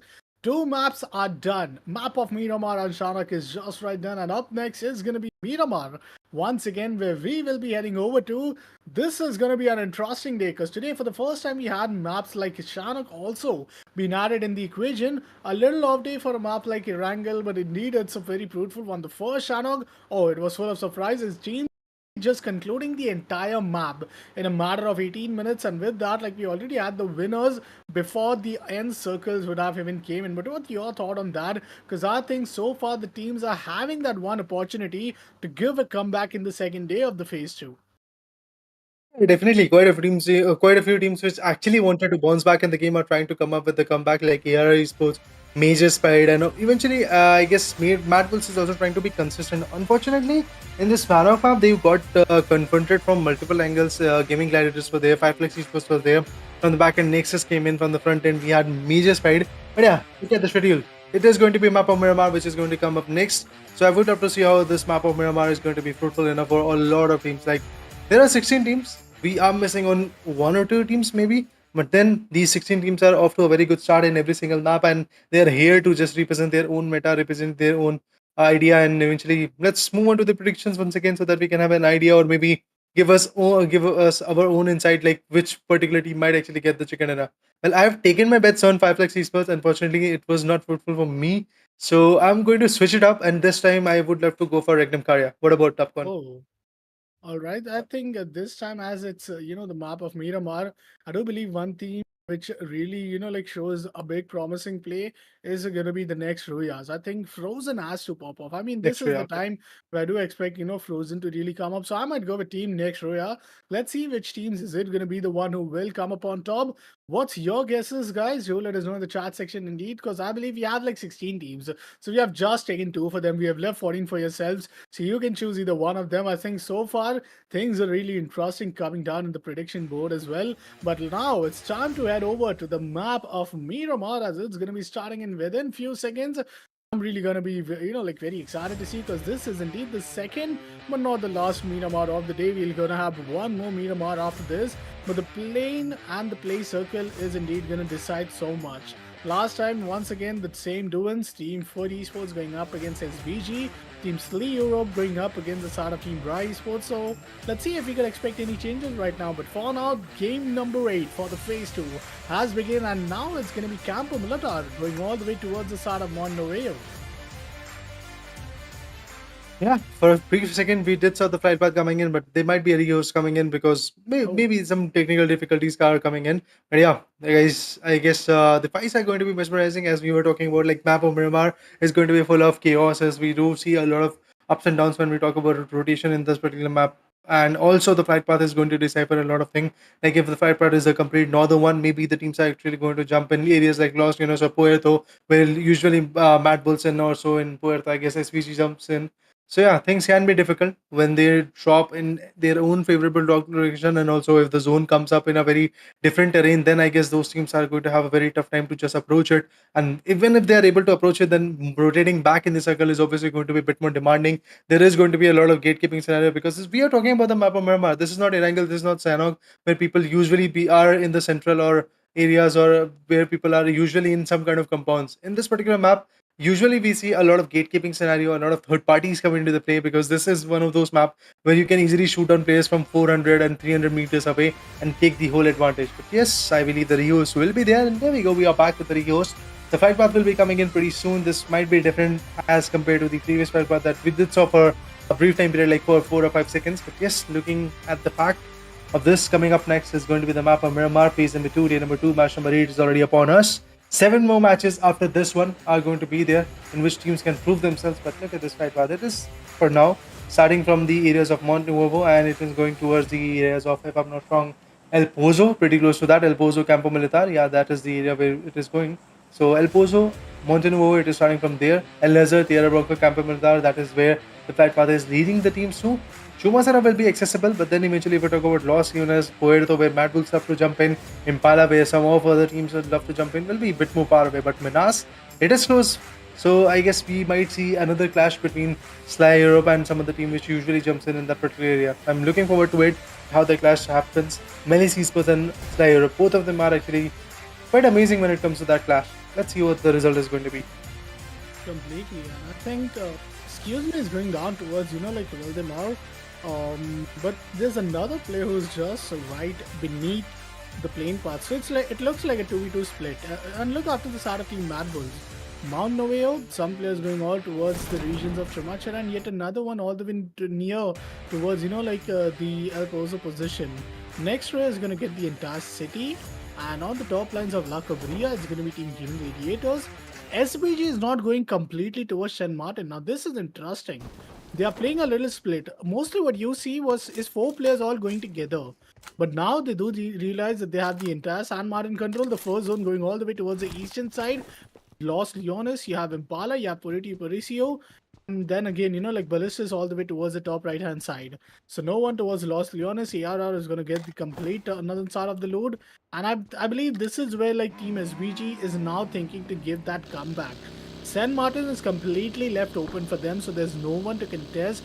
Towards the Hacienda, you have Team MELISE at the same time. So a good start, a good beginning to kick things up, but they indeed have to make sure that they're able to maintain it.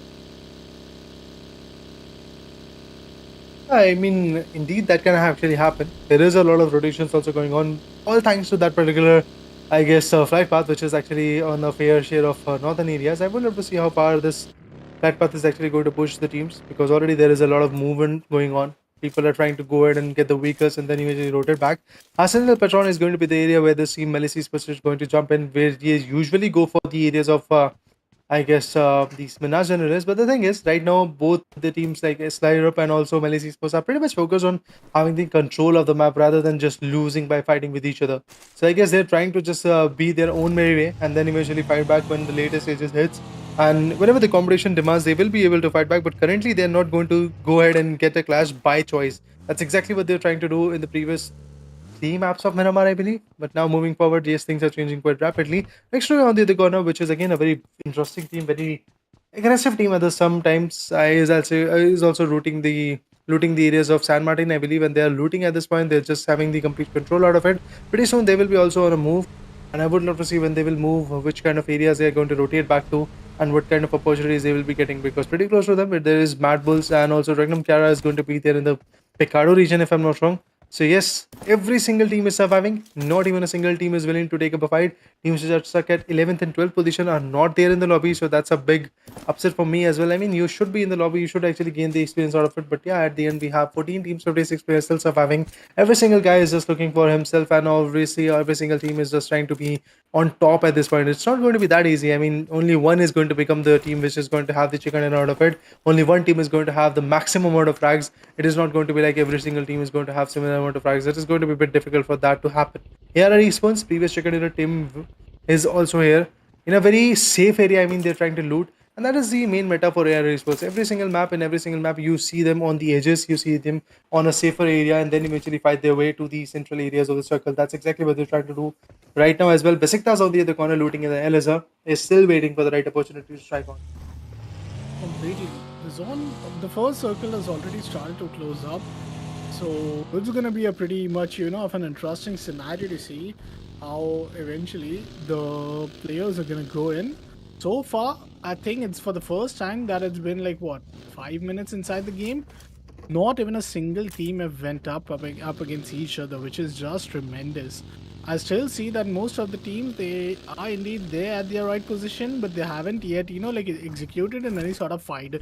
All the 14 teams are having all the 40, all the 4 players alive in their respective one, and not even the first buff have came in the kill feed. So I think even after we did saw some players of team Excuse Me going just right next to RUYA, and then we had some players from the side of team ARR as well. Right next to Slee, if I'm not wrong. I don't think this as seemingly is supposedly being seeming to be a map where you could expect so many clashes. For esports is not there to contest, so it's an easy task. And so is the side of Team RUYA Esports as well. So that gives a lot of room to a team like Team Slee Europe, who might as well have a pretty big advantage. But with that, Gaming Gladiators slowly, steadily are going to be moving their way in towards the main city, which are 2000 meters away from the safe circle. Well, lucky for the side of Kitsune, as he's just the closest one to get towards his vehicle. His vehicle is going to be really close, so that's not going to be much of a problem. Zone is now closing in slowly, steadily, and so is Team MELISE Esports, which are now rotating in with the double seaters. Let's see how the entire map eventually does pan out, and we are waited indeed to see that which team is going to be the one, is going to be the first one indeed to come down and get some clash towards them. But yeah, Team MELISE once again, let's see how they are going to eventually pan out this split position. Zeshi is going to be the one who will be all the way towards the junkyard.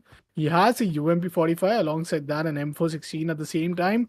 Meantime, taking a look after the side of Team RUYA, they are also going to be up all the way towards, I believe the El Pozo. So next RUYA, I do predict them to walk away with the victory. But it's Miramar. You never know what could happen. Monster Truck being switched off from the side of Sun HP. We do realize that climbing this hill could be a pretty, difficult one. But with this Monster Truck, it's just the most easiest stuff which you could really want to do with. And I think he's just having a good sufficient time. Team Gaming Gladiators as well. All the way from the side of, Minas Grenades, they're closing things up. going inside the circle, but just look after the speed at which the circle is shrinking in. He's kind of 600 meter away from the circle, but soon as he gets inside the circle, maybe that's where the fight would eventually begin up. Yeah, the fights might be actually beginning pretty soon. But REGNUM CARYA, again, a very interesting team, pretty close to Major Sprite. And if these two teams are in a tussle, I believe there is going to be a very drastic output and maybe a very interesting fight is going to come upon us. I would love to see how far that anticipation goes on. But at this point, all we can do is just wait, because every single team in the map of Miramar, irrespective of the fact that they performed exceptionally, I guess, violently in the particular previous map of Sanhok, at this point in the map of Miramar, they're just trying to be a bit more vigilant and quite calculative at the same time. They're not making any sudden moves and just getting diminished by those particular moves. So yeah, the calculations might be helping them a lot in the later stages. Oh my god, this is not looking good for Sly Europe. Mandarin is now in a tussle because there are 2 or 3 players like Vultures are moving here, Eagles are moving here, and they might be able to just completely take him out of the equation, because yes, his position is not yet revealed. Oh, it is revealed, I believe, because the needs are coming in, and that is obviously going to put a lot of pressure on this guy. Mandarin with the DBS and an M4 in his hand. I don't know how he's going to perform, but the thing is, from the back end, there are quite a few other players of Sly Europe also trying to come up as a support system, and that's the best part. Right now, I'm so impressed to see that Sly Europe is trying to fight, and at the same time, the other guys are also trying to come up with a very good support system for the team. But fortunately, it is going to be OZAROX who is going to have the control out of it. Swain on the other corner also gets traded off. That's a kind of interesting. Other 1v1 will be there. S1997 in the hand will be able to take down one more player. 2 good players of this team has been taken down. Let's see how far the trade fire is going to go. Before that happens, he's going to pick up a lot of players. Oh, look at the HP damage that is there. What? Again, one more pick. Sly Europe. What kind of competition is that? They're picking players bit by bit. They're having the advantage bit by bit. And that's interesting. That's so lovely to see. Like a team which was falling short of breath, which was falling quite a bit on the, I guess, backside of the leaderboard, is now bouncing back. So hard that even teams like OZAROX are having tough time retaliating in front of them. Completely, and look after the pace out of how the scenarios might eventually come in. OZAROX Esports, meantime, they're down to a final player who is just, having a shotgun. I know he's just waiting himself up. This is a KM. Still, the shots are coming in from either side. He's just waiting for one moment as soon as he goes towards the reload, but he bounces down towards the floor. Now, this one player is really in a difficult position, because the more time he uses up, it's more time the team Sly Europe will get to eventually revive that one player, then to give up the backup indeed. And yes, the backup is indeed there. KZ was left in a 1v2, but now all of a sudden it's 1v3, and we'll make it a 1v3v3, because now Team Melis's 3 players are closing up. The Molly is directly going to come inside the house. NCS is just playing the time here. He wants to make sure that there indeed comes a third party, but Team Melis are also getting fired up from yet another team. Oh, what? Kenzie S falls down to the headshot of Tron. A Card 98 headshot to take down the final player. And Team RUTHLESS Esports, that is just a devastating way to end things up for themselves. Such an unfortunate position for him to be at. And with that, I believe that's seemingly supposed to be the end for him. Nonetheless, the game still goes on, and one more time, the rotation have been called up. Let's see how situation slowly, steadily comes in. Because I believe, like Reflect is indeed going in for these short plays. He is going to get these loots, and at the same time, Team Melis's, they're going to just find themselves right next towards where Team GAIMIN Gladiators are. Kitsune is going to be down to a little HP. You can see TC as well up. Kitsune goes up towards the high reach advantage. Zishi is going to be the one who gets the first knock onto the side of Team Kissio, and also confirms it. So that's Team Melis's now down to only 3 players. Having 3 players is obviously going to create a lot of buzz in the mind, but the thing is, those 3 players are also quite advantageous for the team. Yeah, on the other corner is stuck at the 6th position. They are there with the full manpower. MELISE Esports is now trying to create a lot of output when it comes to Team Gaming Gladiators, and Gaming Gladiators, again, this is the right time to step it up, because if they are going to lose it again, obviously their positioning is just going to get depleted a lot. BESIKTAS Esports is at the 2nd last position, which is a good thing for teams like Gaming Gladiators, because that will actually help them to bounce back. That will give them the room to actually once again bounce back and make some mistakes as well at the same time. Now Tixi has been picked off. It's again going to be a 1v1 type of situation between Matic and this particular guy. Well, there we go. This play goes in. A beautiful jiggle coming from CEO's perspective. He's not going to lose that easily, and there we go. 2 good frags for the team. On the back ends, we do have Poser trying to fight back. Lewis is already knocked out. AR is also trying to move on to the particular fight. So yes, we do have a lot of teams coming to the play. Now Tixi has also been picked up, unfortunately, but yes, harshly. The truth is, Gaming Gladiators is also done. They have been eliminated. Ah man, I don't know what is happening at this point, but yes, a lot of losses coming in for a lot of those teams which are in desperate need of points. So at the end, is BESIKTAS Esports also pretty close to ARR Esports. ARR might be losing some players pretty soon, but before that, it is MELISE Esports which is losing a lot of chunk of blood. Meanwhile, also getting the points. That's kind of decent. They are getting the points, but at the same time, it should be like you get the point and also not lose your individual flags, because a trade of just one kill and one player is not that easy. Hindsight, MELISE Esports' CEO is also getting tagged up from Matrix's corner, but he's way too far. He's way too far away at this point, and Aces and Tapok might just have the upper hand in this fight. Meantime, CEO is going to be the one who will be taken down instantly from the start of Wallow. So that team is VG adding that first single elimination to their board. ARR meantime takes on another player. Team MELISE are now surviving with only one single player remaining, is going to be Lewis.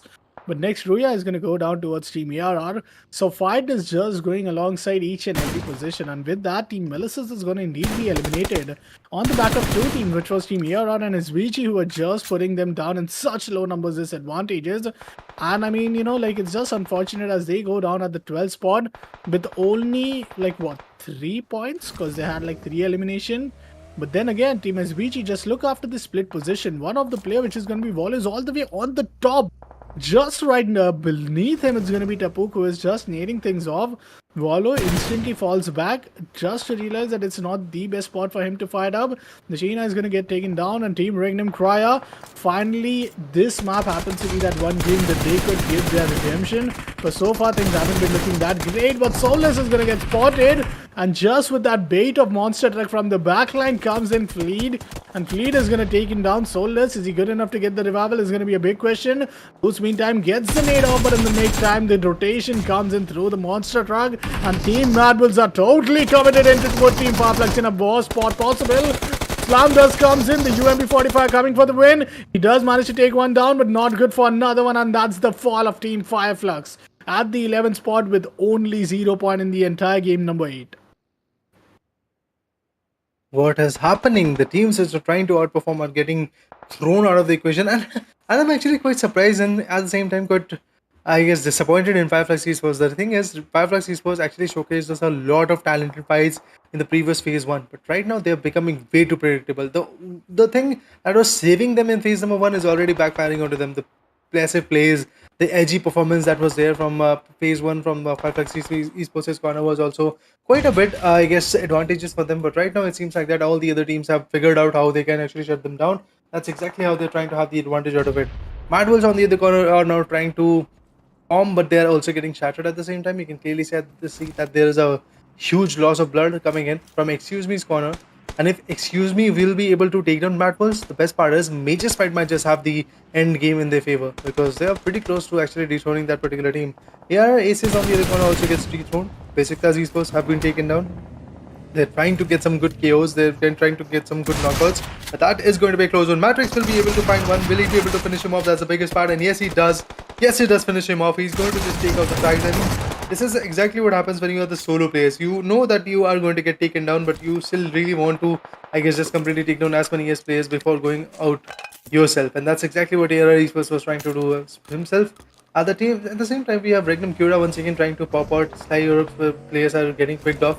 Already Sly Europe is not looking not looking that good when it comes to their survival rate. As you can see, they just have three finishes, and their players were also not that much.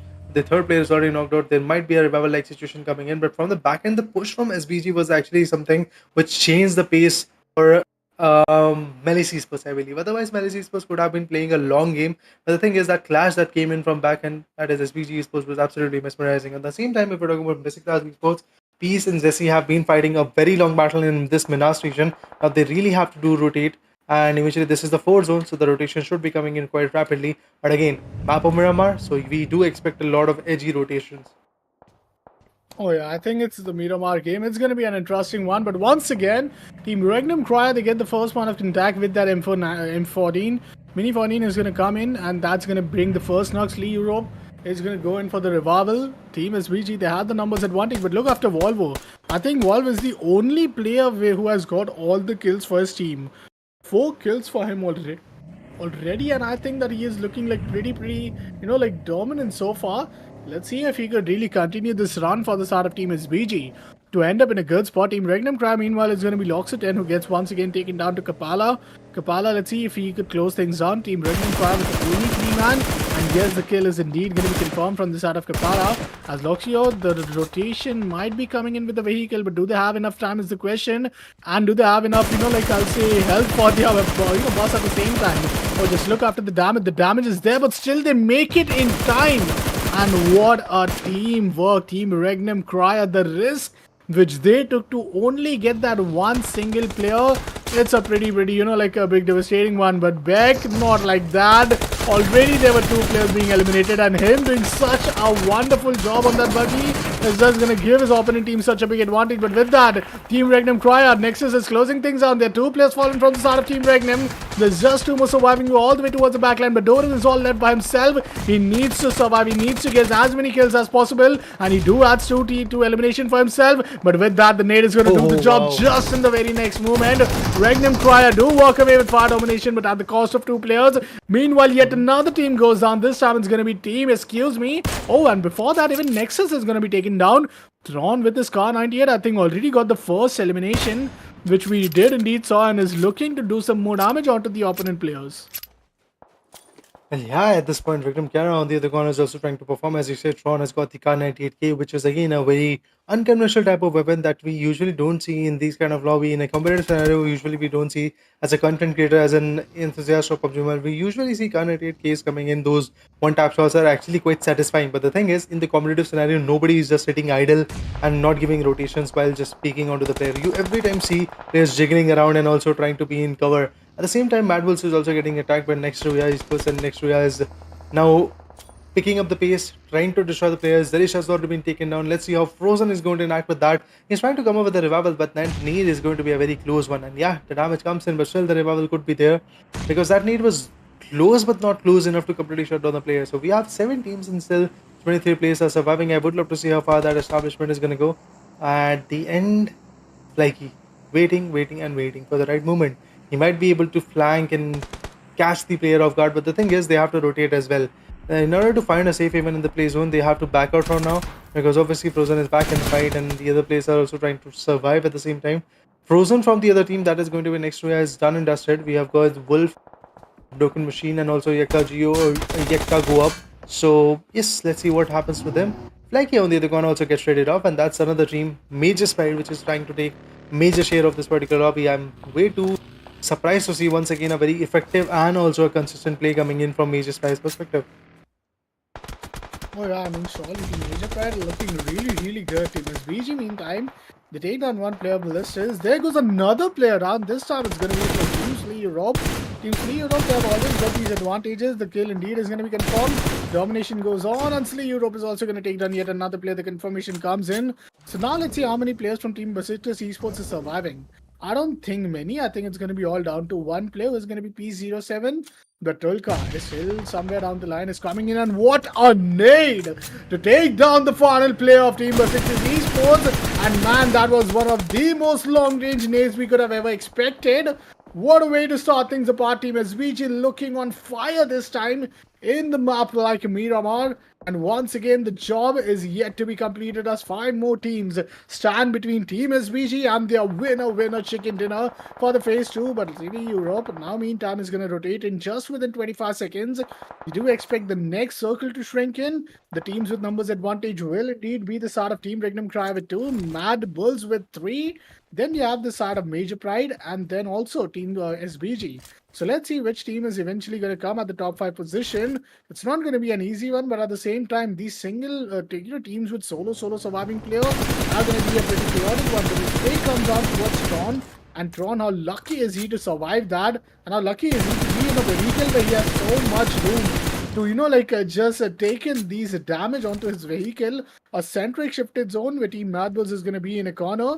Next, RUYA just in the tough spot to make them barely inside the circle. But from the outskirts, Team REGNUM, CARYA have to make it in. And this is going to be an easy target. Pino, meantime, is going to go instantly in.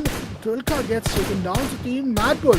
Around to a 2v4, but they instantly answer back, taking down Dokin Machine. And they even eliminate the player who was being knocked off. So now, Team Next RUYA are down to a one single player, disadvantage. And with only one player, I think this is going to be a tough spot, Team Next RUYA. Let's see how they are going to survive or even put up some numbers there. Team Major Pride is the only team, I believe, out of everyone who have 4 players surviving. Along with SBG as well. Yeah, SBG is there also with the 4-man power. So I would love to see how SBG is going to establish the attacking formation against the Europe, and the Mandarin is there, but Victor finds him, and Reflect has been taken down. With that kind of sprays and damages, I believe Mandarin is not going to be left alone. Mandarin will be coming up with a damn good spray, but at the same time the retaliation is going to be there. It's not going to be that easy for Mandarin to completely finish off the player. That's exactly what we are looking at. Now, Akashi will be coming up with a nade.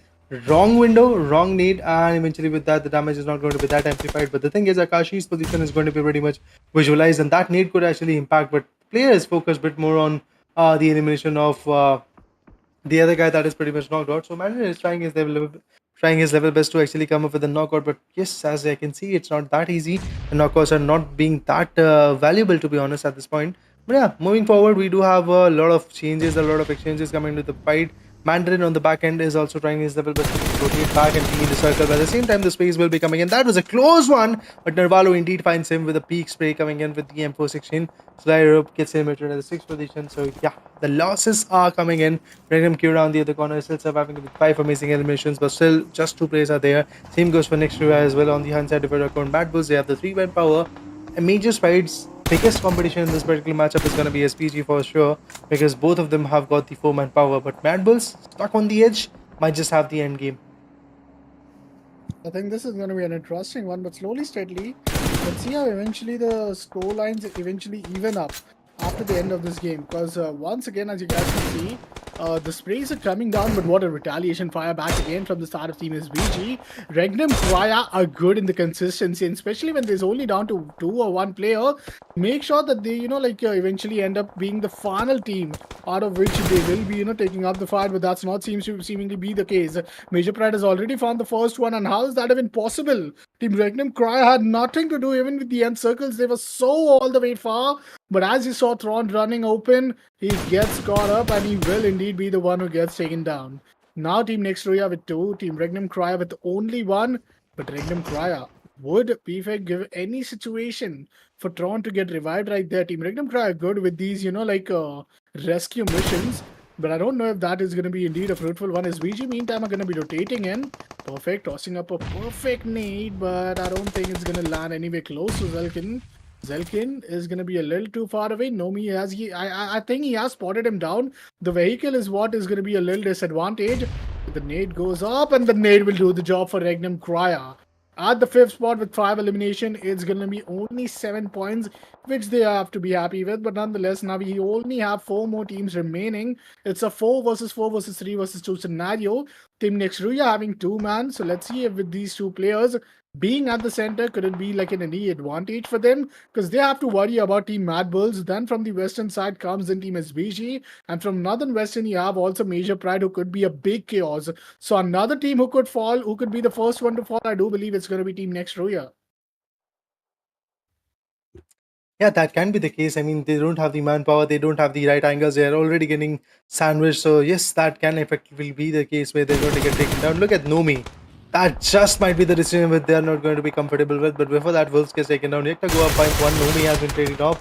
Effect is going to take down Wolf, and with that, obviously, Dino is also going to trade the players out, and that's exactly what happens. Next row has been picked off. With that, major spite which could have secured the chicken is now not at all looking good. The thing is, MADBULLS is also there on the back end. They have got the domination factor, but their players are also getting picked up at the same time. SBG is now having the major share of the control in this particular map. They are having the full manpower, they are having the eliminations, which is again the sweet spot to hit on. Monkey Son on the other corner is also trying to come up with a nade, and the thing is, at this point, the main important, I guess, factor that is there for Monkey Son and his teammates is that they should eliminate majors. They should eliminate MADBULLS at this point, because MADBULLS is the one team which is leading the charts on top. And if they get eliminated, then I guess Major Pride will be a bit more comfortable. Oh, that vehicle crash could have been very, very close, but still MADBULLS survived. So that another spray is going to go there. Now it's a 3v3 scenario for sure. SBG and both MADBULLS are going to have tough time fighting back with each other. But SBG is there with the full percent HP, and a lot of brutalities are being prepped up. On the hindsight, if we talk about MADBULLS, they are struggling with the healings first of all, and then eventually coming back with the HP. But I would love to see how far this team is going to go, because they do have 8 amazing kills. Even if they are able to secure the chicken dinner, this is going to be a very massive chicken dinner for them as well. 21 points is going to be very, very amazing to watch out for. On the hindsight, if SBG secures the last 3 frags, that is going to be 23 finishes, 23 points to be precise at all. At the end, which was again going to be quite beneficial for SBG. That jump could be massive in the leaderboard. At the same time, we do have a Molly kill coming in. I guess there could be a Molotov coming in from the left flank. Frozen is trying to create a distraction. Let's see, will he be able to successful? No, not at all. Gets taken down. Akashi will be able to find him out with a damn good spray coming into the play. Telika on the other corner is also getting connected with multiple sprays, but nobody is concerned about that guy on the back end, which has got the Groza, I believe. Oh, M416 to be precise. A dual M4? No, it's an M416 with an AKM. He knows that there is a player. Now he's going to find Victor, but still gets traded off. Victor will be able to pick him apart. The way the sprays are coming in from Victor's perspective. Now switches back to the DBS, and there we go. And the pick coming in, like DBS. Whenever DBS comes out, I'm like the enemy is for sure going to get eliminated. Oh man, it's unfortunate for all of these teams falling down to the DBS. It's like not really the best weapon you could choose for yourself, but nonetheless the job is done. Team SBG is gonna be the one after like how many games? I think after a total of 21 games. Finally they managed to win another one of those winner chicken dinners. I mean, it was a much needed one. They come up all the way towards the top 3 position. And this was so much needed. I think yesterday also they won one of those winner chicken dinners in the 3rd game of Erangel. And I think after that, it's right now as they are going to come up on top. All the way at the 3rd place with 13 elimination at 10 points for your placement. Which means 23 points total acquired from the startup team is BG. And this French, like star team are indeed going to be coming up gloriously. Taking a look after the overall, also performances of each and every individual, 1161 total damage being done from the start of Volva. As you were seeing him doing those individual plays so often. Then the damage taken only 142, which is good for him. Elimination of total 8, knockouts of 4. Then we had Victor with an damage of 883. Kashi coming up with a lot of damage, 2 eliminations for him too. And then we have none other than the start of Robus OP, who had maximum damage taken. But with that, let's take a look after the teams which we had to watch out for. Team SBG, 27 grenades, 23 smokes and 2. I mean, how did that even fit up in that level 3 backpack? I mean, that's just incredible. Team Major Pride, once again, they're showing the consistency, they're showing an outperformance, and this is the level of consistency and form which you need to have. MADBULLS at the same time, they're really trying to make sure that they remain the number 1, and REGNUM, CARYA, they had everything in their favor. Just in the end lines, they happened to be the first team to get eliminated after coming out in the top 5 position. Yeah, I mean, that is the worst part. Being very close to the chicken dinner, but still being way too far from the chicken dinner is, I guess, the worst feeling. But yeah, the match MVP is already here. 8 eliminations. SVG's Narwalo was absolutely amazing. 1161 is the total amount of damage that he was able to dish out. On the hindsight, if it took with throwables used, that is 18 and 4 assists as well. That means a total of 12 kills to be precise could have been there from his corner, because he was able to get 8 eliminations, and on the hindsight was able to get 4 assists as well for his own teammates. Now going forward, match ranking is going to come in. SBG with a 23 bomber is obviously going to jump a lot in the standings. Major Spread on the other corner will be having 14 points. Same goes for MADBULLS as well. So it's good. But REGNUM CARYA, let's see what kind of point they have. That is 8. So I guess still the difference of maybe points is going to be there between both Major Spread and MADBULLS. Again, a very good competition between those two giants. Nobody is trying to actually just, let's say, slip off or give the other team an advantage. Sky Europe on the other corner gets 6, NR with 5. BESIKTAS with 4 points, MELISE Esports with 3 points, AR with 3 points as well, NEXUS with 2, same goes for OZAROX Esports with 1 point, and Gaming Gladiators along with FLUX Esports, one of those teams which usually had a lot of output in the map of Miramar, are just getting diminished with 0 points, nothing at all to be precise.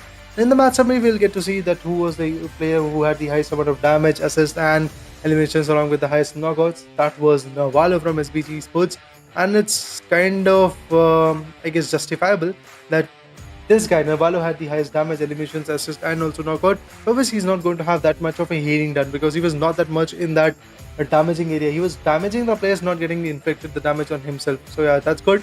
This is the match summary that is going to clearly showcase us what kind of fight was there. But now moving forward, let's have the match statistics as well, so that we can have a clear idea on how many needs, what kind of picks were there, what kind of revivals are also coming into the play. Alright, so we have Team MADBULLS.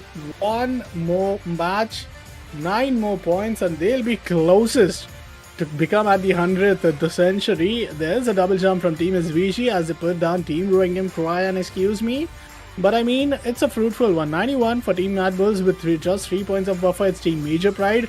Then we have like an 18 points of buffer for SVG. Then a total 11 points down. It's going to be, excuse me, REGNUM, CARYA, AROS, Lee Europe, and next RUYA in the top 8 position. Let's see how the next chart eventually looks like, because I believe these teams have been really outperforming in each and every one of those maps. Any new map you see, you will see these teams coming up on top 5 at least. But then again, Team NEXUS Gaming, Team OZAROX Esports not having the best. We didn't saw Team 30 Esports eventually. Then we had Team RUYA Esports with only 30 MELISEs who fall down a little early. BESIKTAS at the same time, not the best which we could have expected, but they still come up a little on top of those ranking. FLUX as well, not able to make the most out of it, and so did Team GAIMIN Gladiators. But this was the third game of the day. After this, we have 2 more games, and up next, for one more time, it's going to be the most favorite map and interesting map of Shanok, which we will be heading over to. So I'm going to be really excited to see that how this one map of Shanok is eventually going to go. It's going to be a pretty important one for all of the teams. So let's give them a little short break, unless we ourselves also take some break before we head over to the next map of Shanok. You guys stick around with us. We'll be right back.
Welcome back once again, guys, after a quick short break. But yes, we do have a small update for you guys.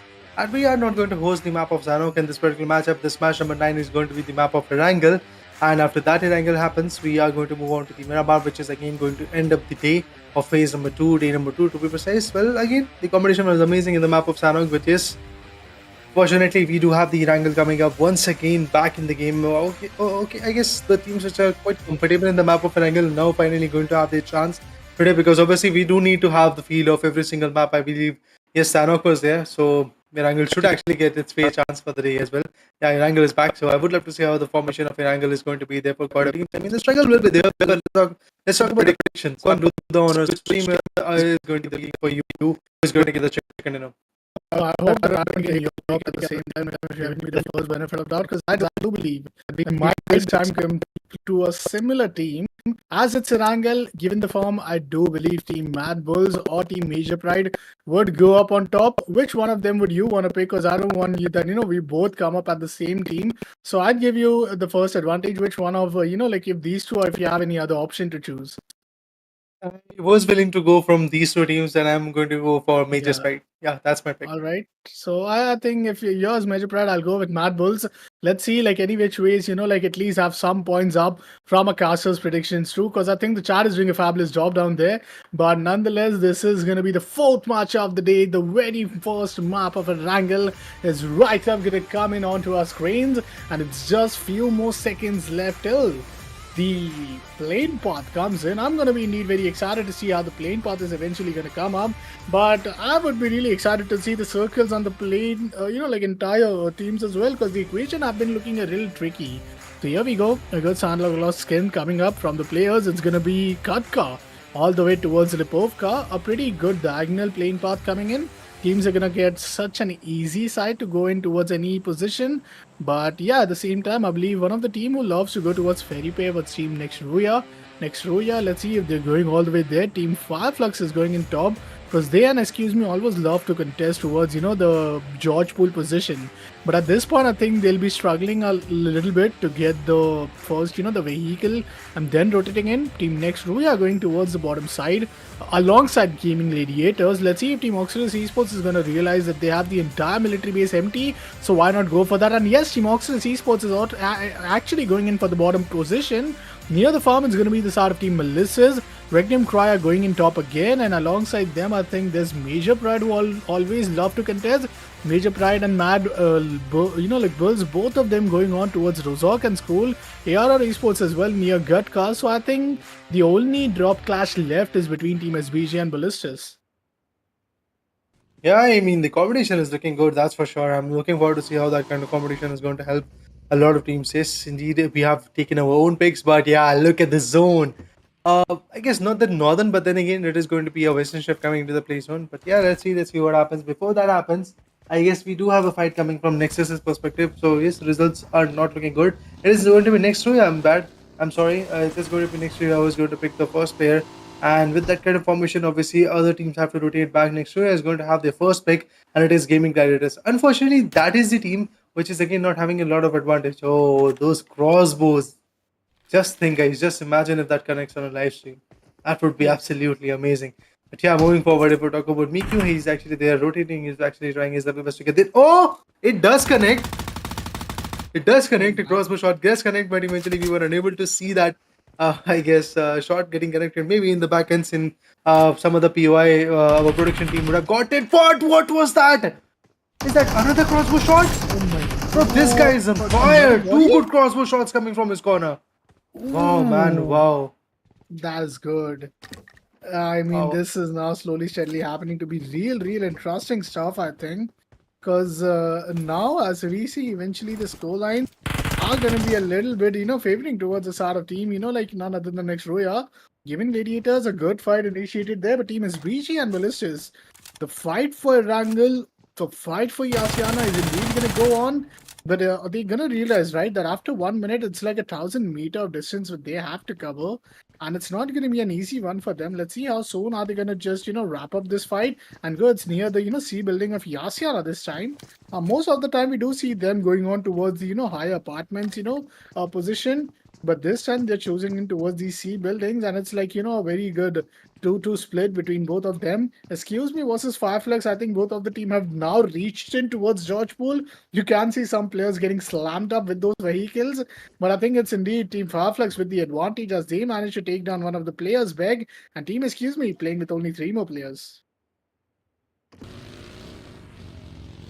Well, yeah, the competition is looking quite smooth at this point. Indeed, FLUX Esports is picking up the pace. They've got the first pack, but the thing is, this is not the first time where FLUX Esports is starting off with some decent packs in their favor and then eventually losing some grounds in the later stages. So I really believe that this should be a longer game rather than an early game, to be honest.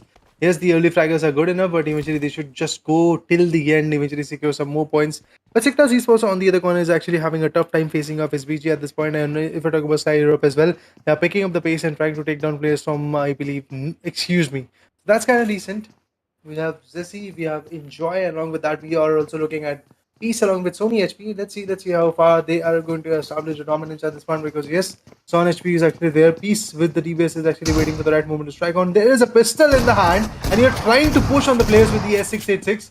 I mean, this was bound to backfire. And on the hindsight, SPLK comes in with the S197 also coming into the play. So yes, the change is coming in. Victor is there on the back end. We have Narvalo on the back end. Remember, guys, Narvalo was the guy which was able to take down 8 good players in the previous matchup.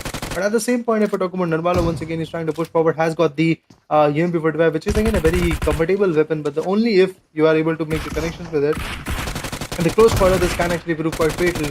Some threes are coming in, but in the hands, we do have a S197 coming in from the players of BESIKTAS Esports, and they're getting the job done. You can clearly see that the last player standing is actually at a bare minimum HP, just 10% HP, I believe, not even 10% HP, maybe 5% HP is what he is actually having. But he was able to actually put a lot of pressure onto the enemy as well at the same time. So now he has to heal himself if he has the healing. I really believe he does not have any kind of brutals at this point. So yeah, healing is not going to be the question. But yeah, BESIKTAS Esports, what will you do? It is about to be a 1v2. If you miss this, if you let the player get away with the revival, so yeah, he is going to pressurize the player. And he was on the brink of reviving the player, but unfortunately that revival is not going to be successful. Going with the crossbow, will not connect it for sure for the first time, but eventually the DBS could actually connect. So watch out for that as well, BESIKTAS Esports. Watch out for that as well. So now he's just trying to play with the mind. Maybe he's going to get a first wicket. Oh, the bandits are coming in from Rob's corner. This might just save the day. On the high side, if we talk about BESIKTAS Esports, they have got the boosters with which they can easily boost up and eventually bounce back. So 2 good finishes for BESIKTAS Esports, but is this enough? I really believe that is not at all enough. But Victor is going to get the revival. So yes, I guess the 2-man power is going to be there. It is going to be a deadly duo type of formation coming in. On the hindsight, if we talk about Enjoy, it's just waiting eagerly with the S197 and the crossbow pick coming in. Whenever we talk about crossbow, I really want to remember what happened between gaming gladiators and the other team in the Ferry region. Well, that was amazing. But to be honest, now things are changing, and maybe SVG is going to have the control in the later stages. Completely. 13 teams more surviving. Team SVG are down to only 2. But given the damage which has been dealt, I think Enjoy being the only one, it's like, like they don't even want him to survive. But a little damage which will be taken in from the side of RoboZopi. Enjoy, could he do a big revenge? Could he take a big revenge right here? I think if he ever want to do a 1v2, it's the right moment. But Pubg meantime gets taken down to the AR shotgun, which is DBS. And that's going to be it. I mean, the damage is indeed being done. But from the backlines comes in Becca with the nade. I think Becca is really going to be coming in to take some revenge fight here. And just look after the HP Loxa 10 is surviving in. And that is just down to as though as only one single HP. Slowly, steadily, the nades indeed falling just right on top of them. Becca is going to retrieve his vehicle.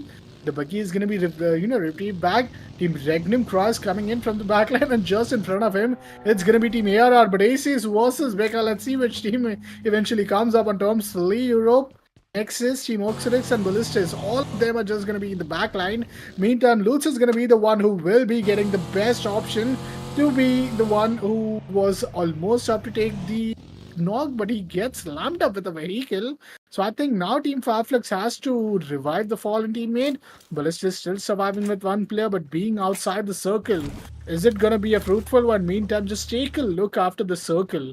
The circle is all the way going in slowly, steadily near the George Pool Hill. So I think this is going to be an interesting one. Team MADBULLS as well is going to be out of the circle by a big margin, by a huge distance.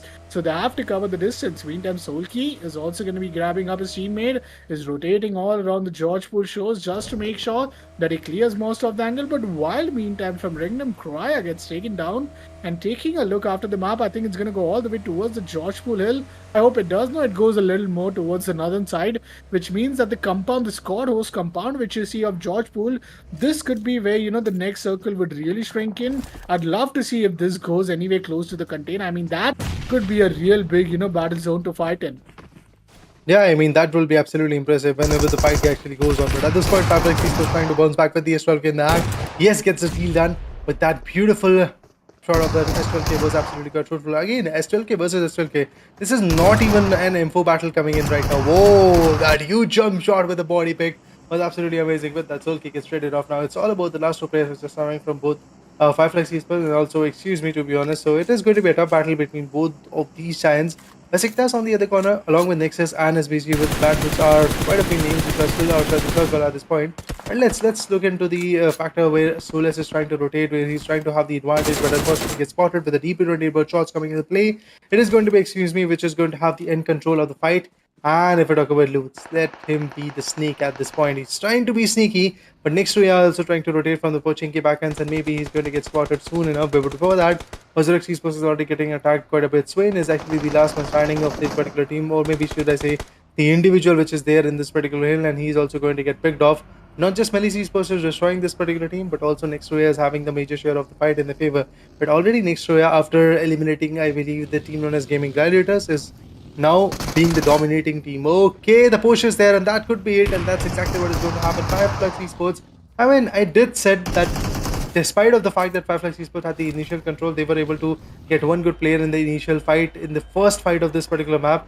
I really thought that they are not going to perform quite well when it comes to the later stages, and that's exactly what happens.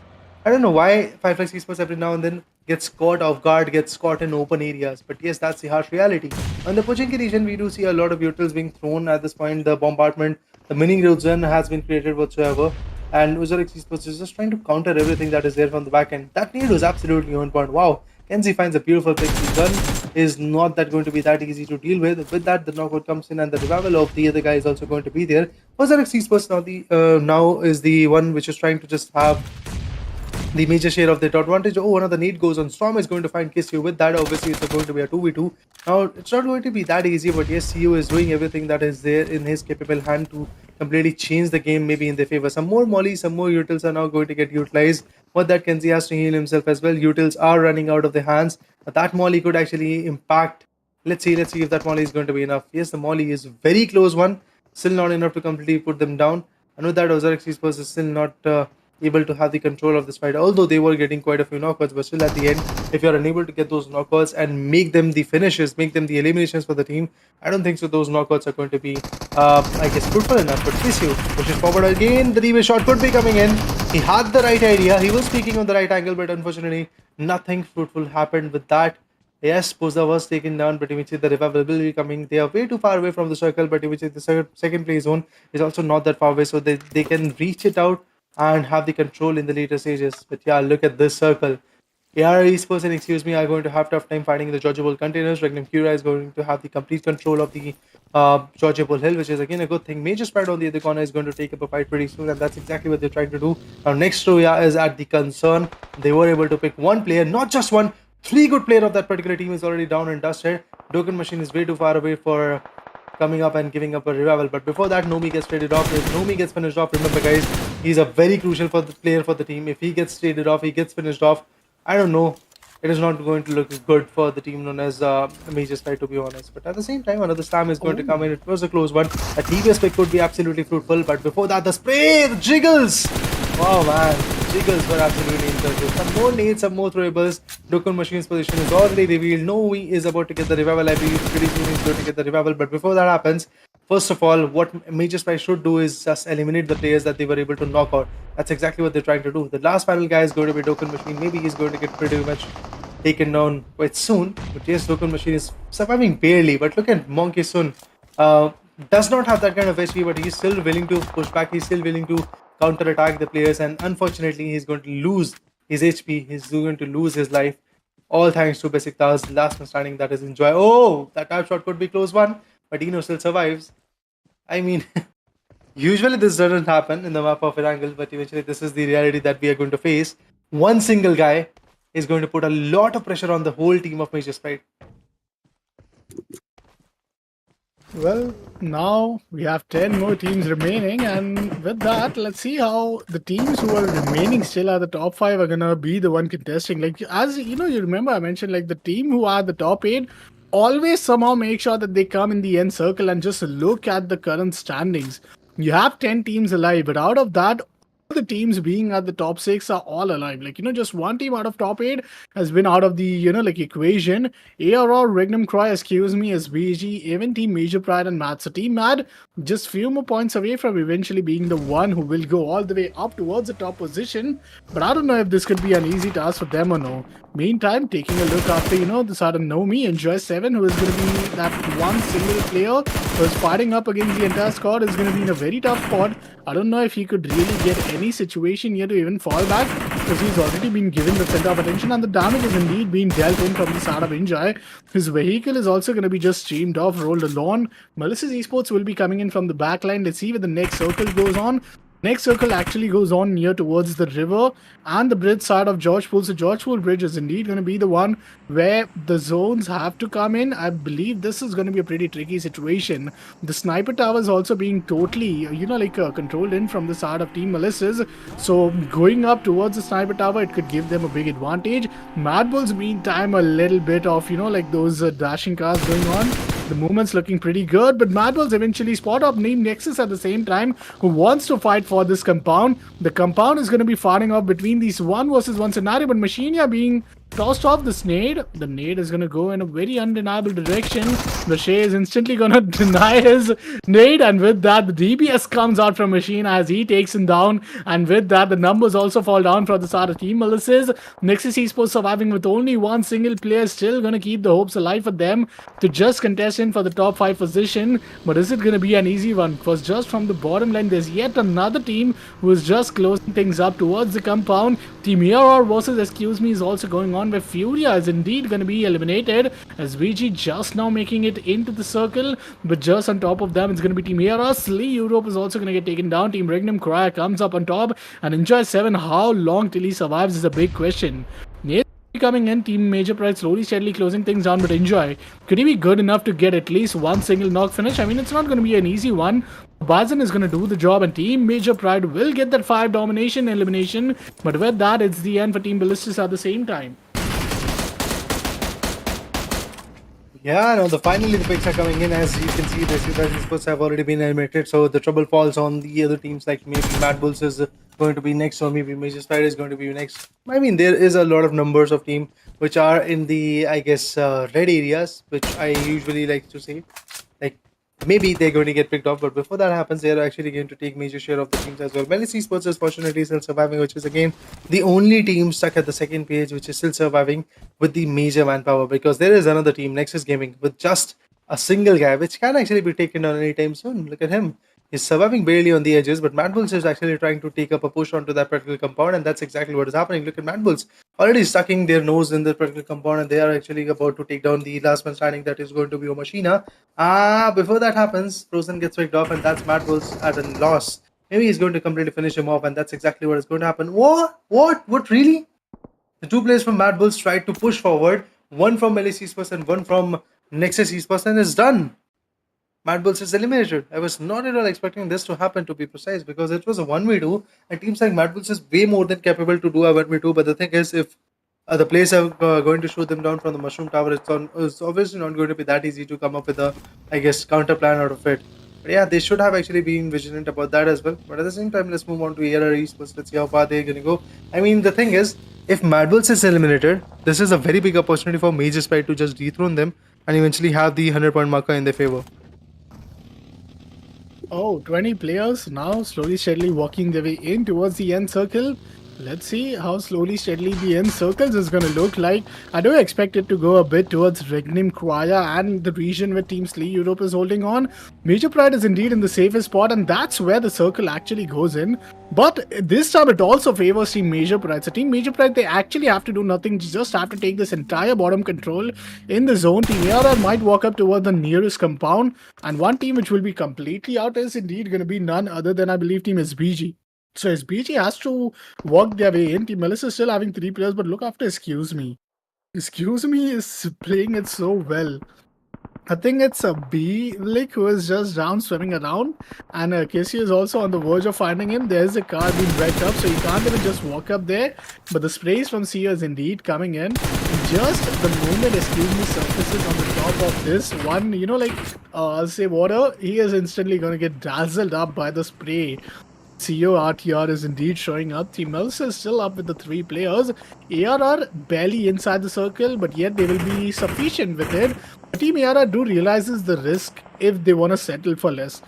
It's better for them to cross the bridge as early possible, because if they indeed do not do that, it could be a real difficult one, because if the next circle comes in the mainland, then crossing through the waters is going to be a real difficult one unless they have like 5 to 6 smoke. But now it's going to be a real tough job for the side of Team NEXUS to hold, because I think SBG has closed things down and Team NEXUS has one single player and he will be naded off. So Team NEXUS, that's going to be the end of it. Team SBG once again making it in the top 7 position, and a domination elimination coming out from the side of Grosbow as he gets total 3 elimination. Aces meantime gets taken down. Tron is going to be the one who will take down the first player of Team ARR. ARR only now surviving with 2 more players.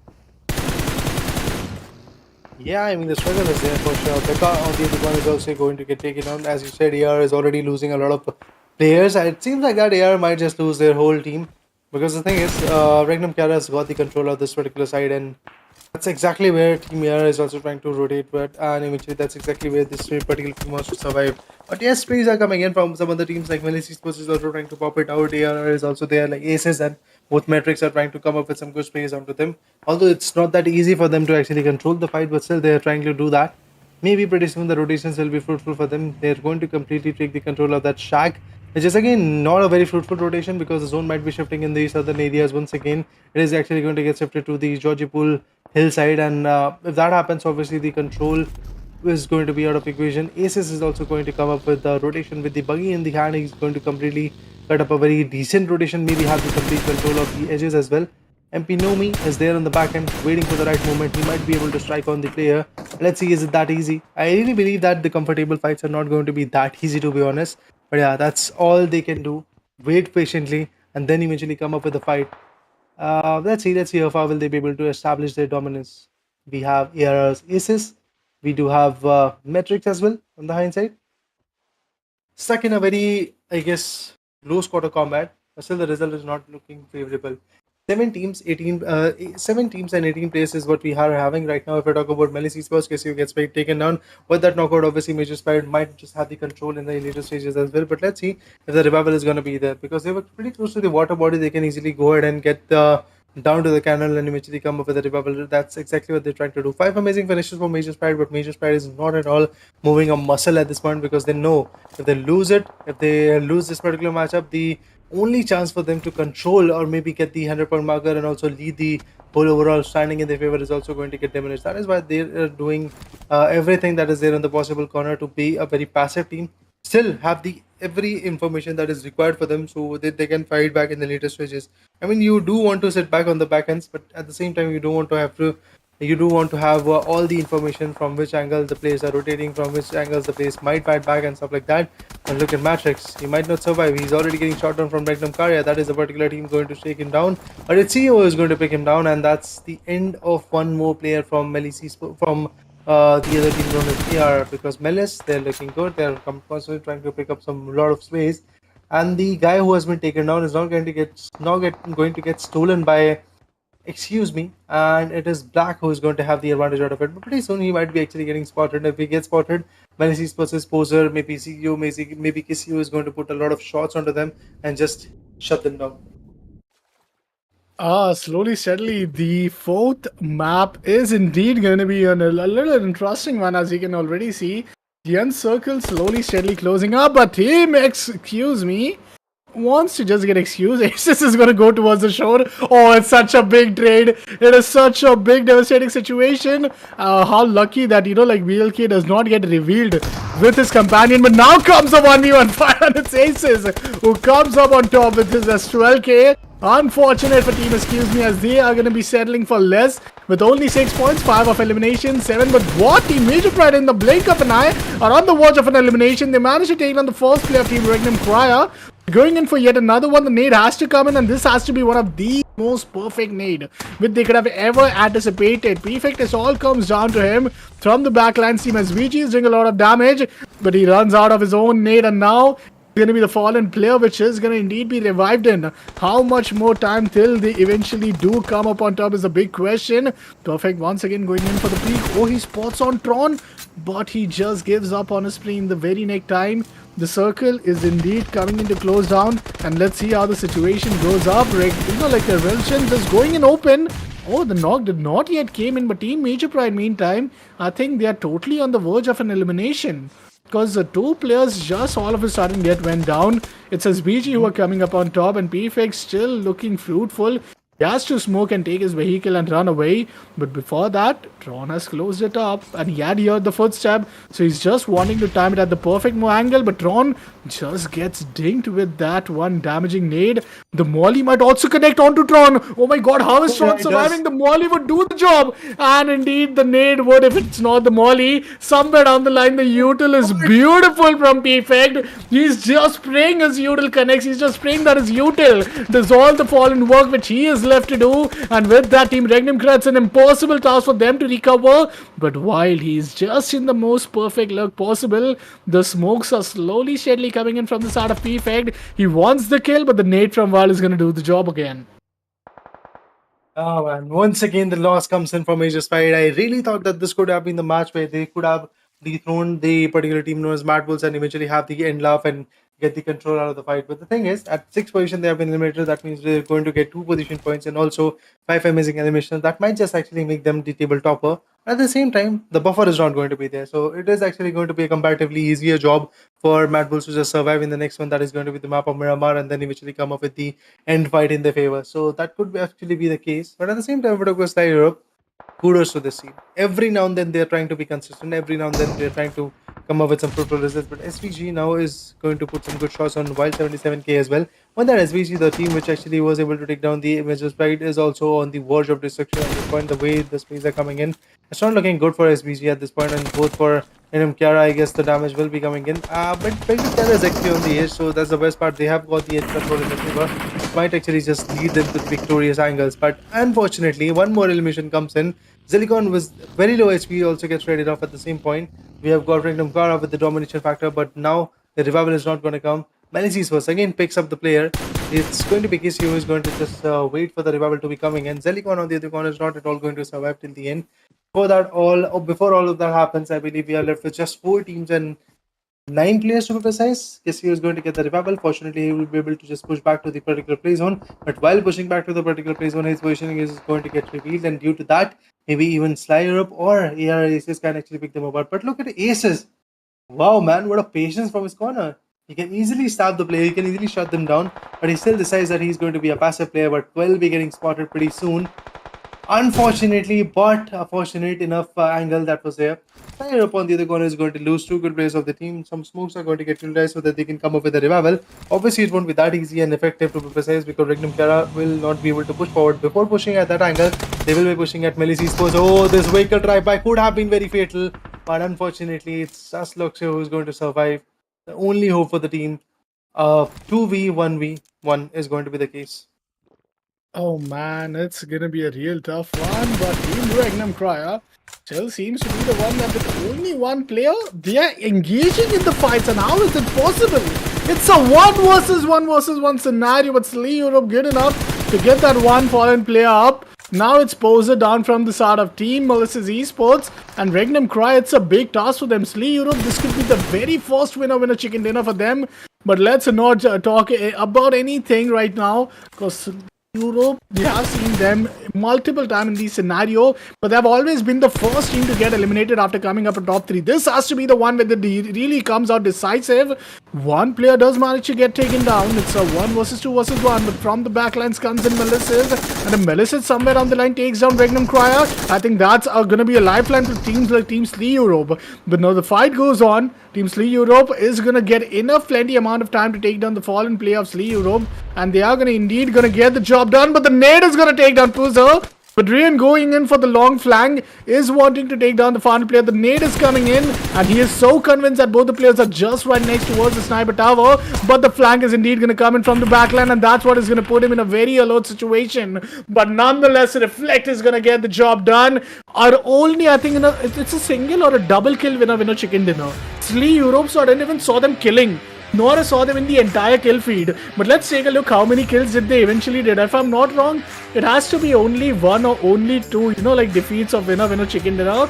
But what a play from the start of REGNUM CARYA. The consistency once again came in. This was a big opportunity for them because teams like MADBULLS, teams like, I'll say eventually MELISE were also coming in all the way towards the end circle. But after the team at the number 1 position got taken down, this would have been a big opportunity. But one of the least elimination winner chicken dinner does come in. And that's SLE Europe with only 2 elimination points and 10 points of, placement, which is just tremendous.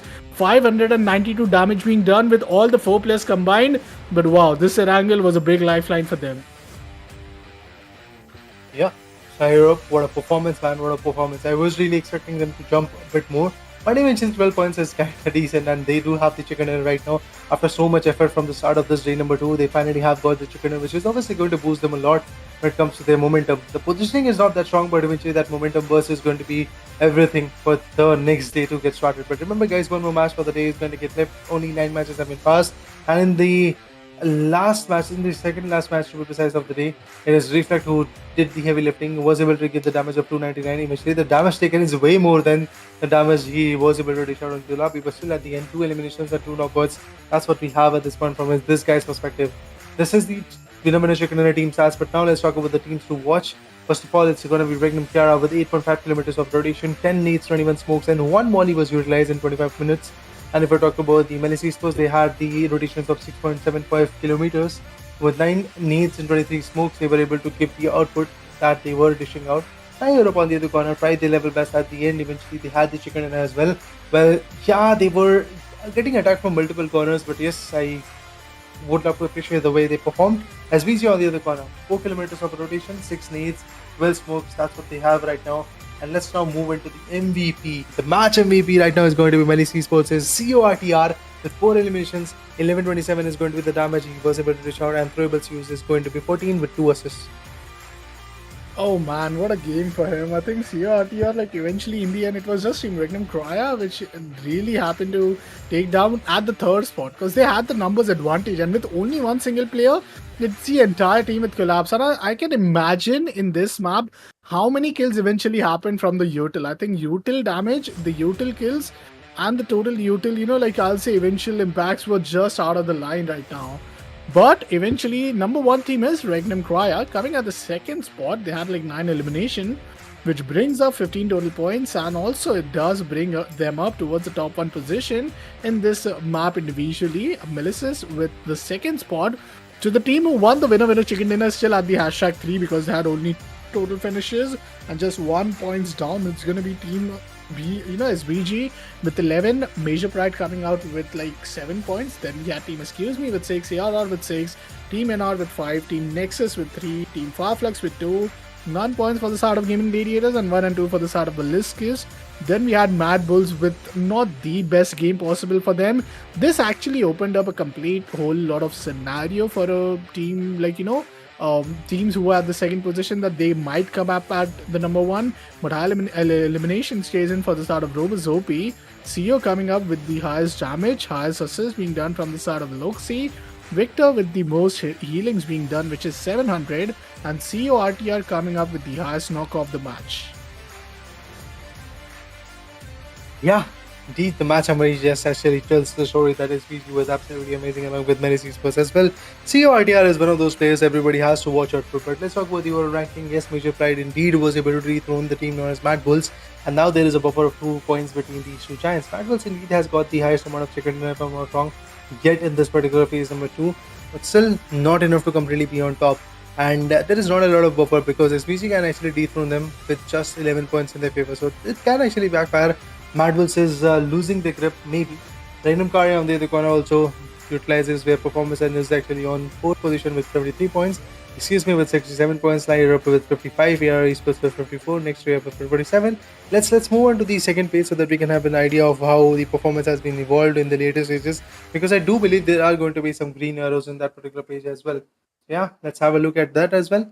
Okay, just one green arrow and that to a massive one from 13th or maybe 12th position. This is a jump to 9th position, that is MELISE esports with 39 points, NEXUS with 38, OZAROX esports with 36, FLUX esports 33, RUYA esports with 30, and eventually BESIKTAS esports with 24 points, FLUX esports with 23, and Gaming Gladiators with just 12 points in their favor.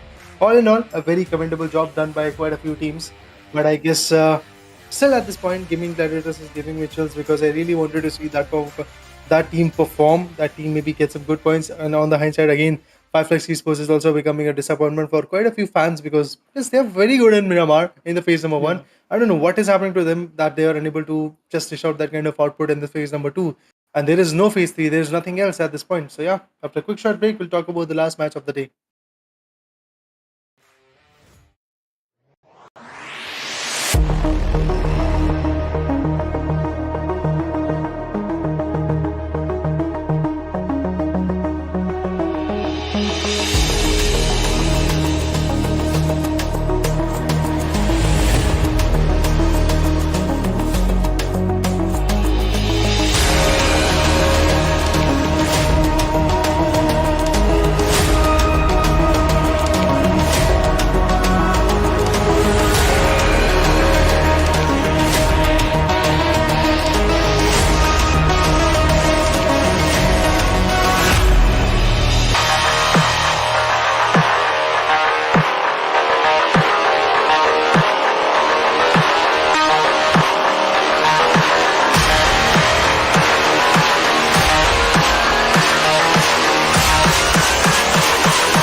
Once again, back for the last match for the day. Let's see what happens today. I mean, yes, from the start of this day, we did saw a lot of comeback and also quite a few consistent plays coming from the top 3 teams. But moving on to the schedule so that we can have a quick recap at how the day was spent and eventually how the last match is going to be there. Initially, we had a game from Major Spice perspective, and that was a huge chicken dinner from their particular POI. And ARR came in, swooped the chicken dinner in Sanhok, and after that, we had SPG with a complete control with 23 points in their favor in the map of Miramar. And Sly with the least amount of chicken dinner yet from the phase number 1 and phase 2, all compromised to that. Like 12 points, that's all they had in the whole scenario. Now, moving forward, the map of Miramar is going to come in. Once again, we might actually bet on FLUX esports, but I'm not going to do that. You guys on the chat can actually go for it. But yes, the predictions will be coming in pretty soon. And for me, I guess in this particular matchup, I am going to choose once again the team known as Major Pride. So yeah, for me, it is Major Pride. that I'm going to pick. What about you, Upon? I think like at this point, the form of Regnum Cry is looking very fruitful. So I might go with Regnum Cry this time. They have been looking really good. I think overall scorecard after this map is eventually going to decide. It will conclude the entire day number 2. So I think it's an important game once again. And Regnum Cry are very smart enough to play in a map like Miramar. The rotations look pretty good. The nades look pretty on point. As you mentioned, the util game at this point from either side of the teams are looking somewhat like, real interesting. But it's the final game. I mean, I'm going to be excited to see how this final game eventually comes out. We have none other than Slee Europe and Team MELISE at the same time, who might be falling into the same ground. Hopefully, Team SBG will get in enough time. MELISE will get the entire control towards the Hacienda, but it's all about the plane path once again. I mean, I want a plane path to be a tricky one, and let's see where the play zone also goes in. But this is the final game of the day.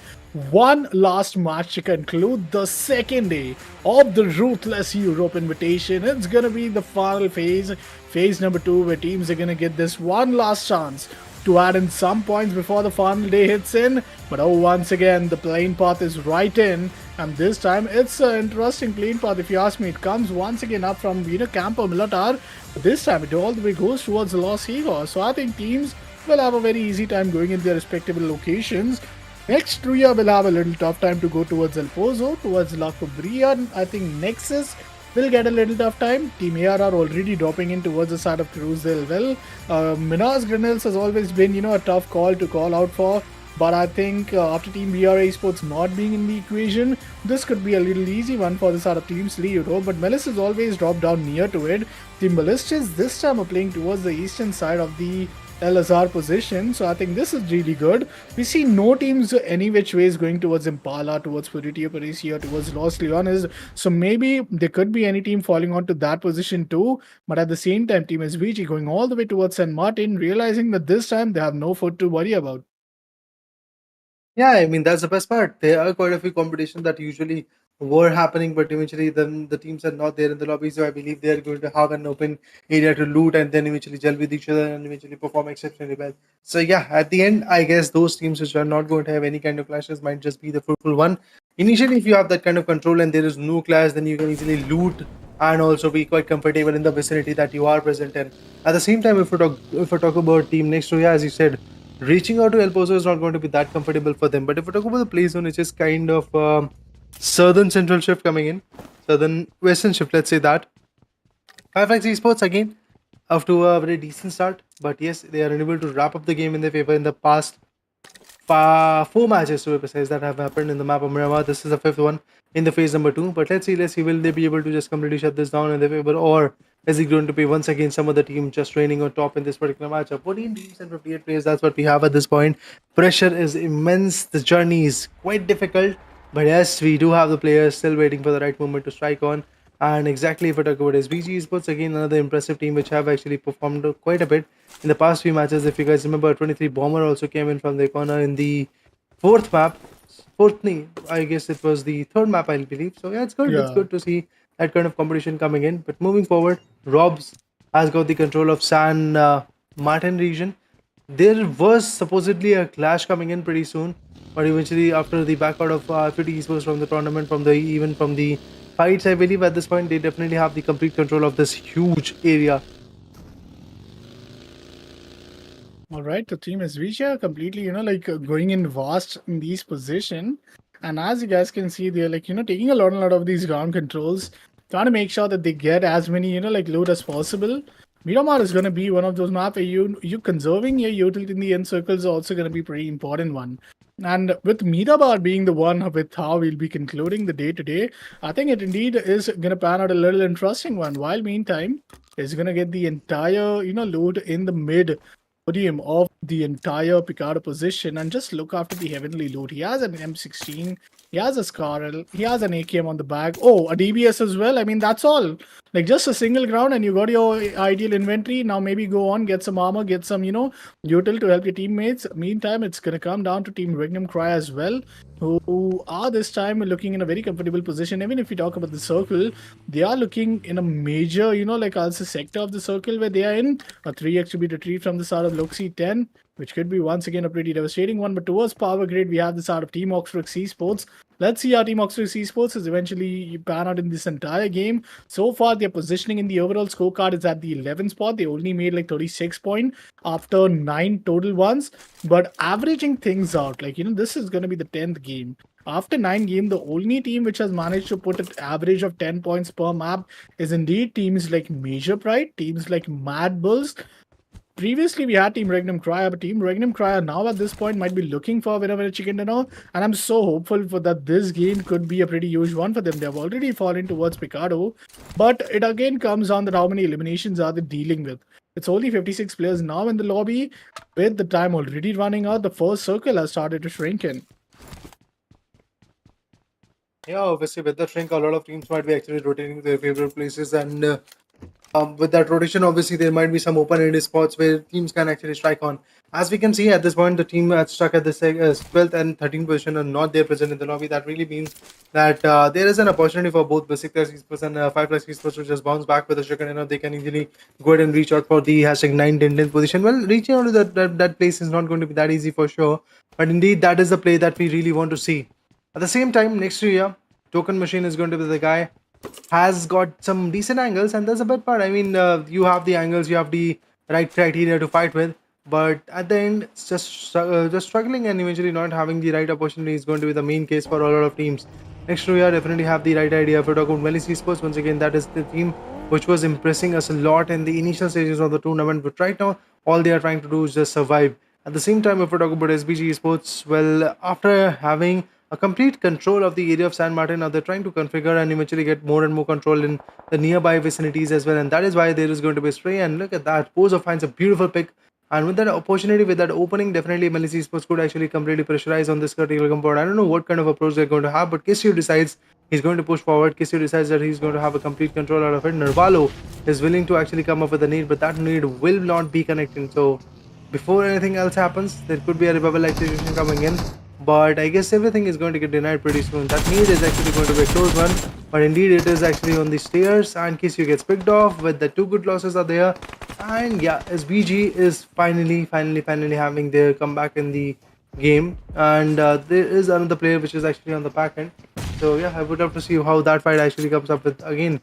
Oh, 2 good plays have been taken on. MELISE Esports unfortunately is falling like a bunch of card, and CURTR is going to completely get finished off. No second chances for the guy, no bounce back in the scenario, and this is what exactly I was not at all expecting. But yeah, that's what we are getting. Nades cooked, but still, oh what? What? Oh my god, that's gonna be a little worrisome. Wow. Oof, but the nade once again is gonna take down Kesha, and with that, it's the end for the start of Team MELISE. SBG are gonna get a plenty more amount of loot, but what a 2v4 right there. I mean, to be honest, I thought that it is done and dusted. MELISE Esports is going to have the major share of the particular fight, but what happens all of a sudden? A nade comes in, and every single guy from that particular team gets obstructed, gets taken down. It was a very beautiful 1v3 from Nervalo's perspective. Yeah, I mean, he's one of those players who never fails to impress us. I guess at that panic situation, at that kind of pressure, nobody would have actually reacted the way this guy reacted. And perks of being a T1 player and that kind of experience is actually getting paved off for quite a bit. The close top viewers is going to come into the consideration, and with that, rotations will be also coming in. There is a rotation to be cut for 2 kilometers, approximately 2 kilometers to be precise. It's a long one. First zone is already going to get compromised. So after that, the second zone will be coming in. I would love to see how the second zone shift is going to be there. But look at this guy. I thought that Linux AMR is going to be in the hand, but it is Mini 14 with the red dot scope, which is usually not that fruitful. On the hand side, if we're talking about Nexus, they're getting picked up by the team known as BESIKTAS Esports, and Son HP is not at all leaving him. He's going to pick him apart, and he's going to shut him down on the other side. Okiwin is also going to receive a lot of spray, and that's it. Okiwin also gets compromised. I mean, the patience coming in from BESIKTAS Esports is good. The trigger discipline is absolutely amazing. Oh, surely, and with that, I think now slowly, steadily, the zone is also closing things up. Oh, at the same time, Team Ballistas, they are up with the monster trucks, and just right next to them, the player of TV and Crate is going to be just looted up. The zone goes all the way towards the centric eastern side, where you have Picard, where you have the side of Mount Oveo and Chumachara. Meantime, FLUX Esports is going to close things up pretty closely. Slowly, steadily using his buggy. 30 seconds more in the second circle also starts to shift in.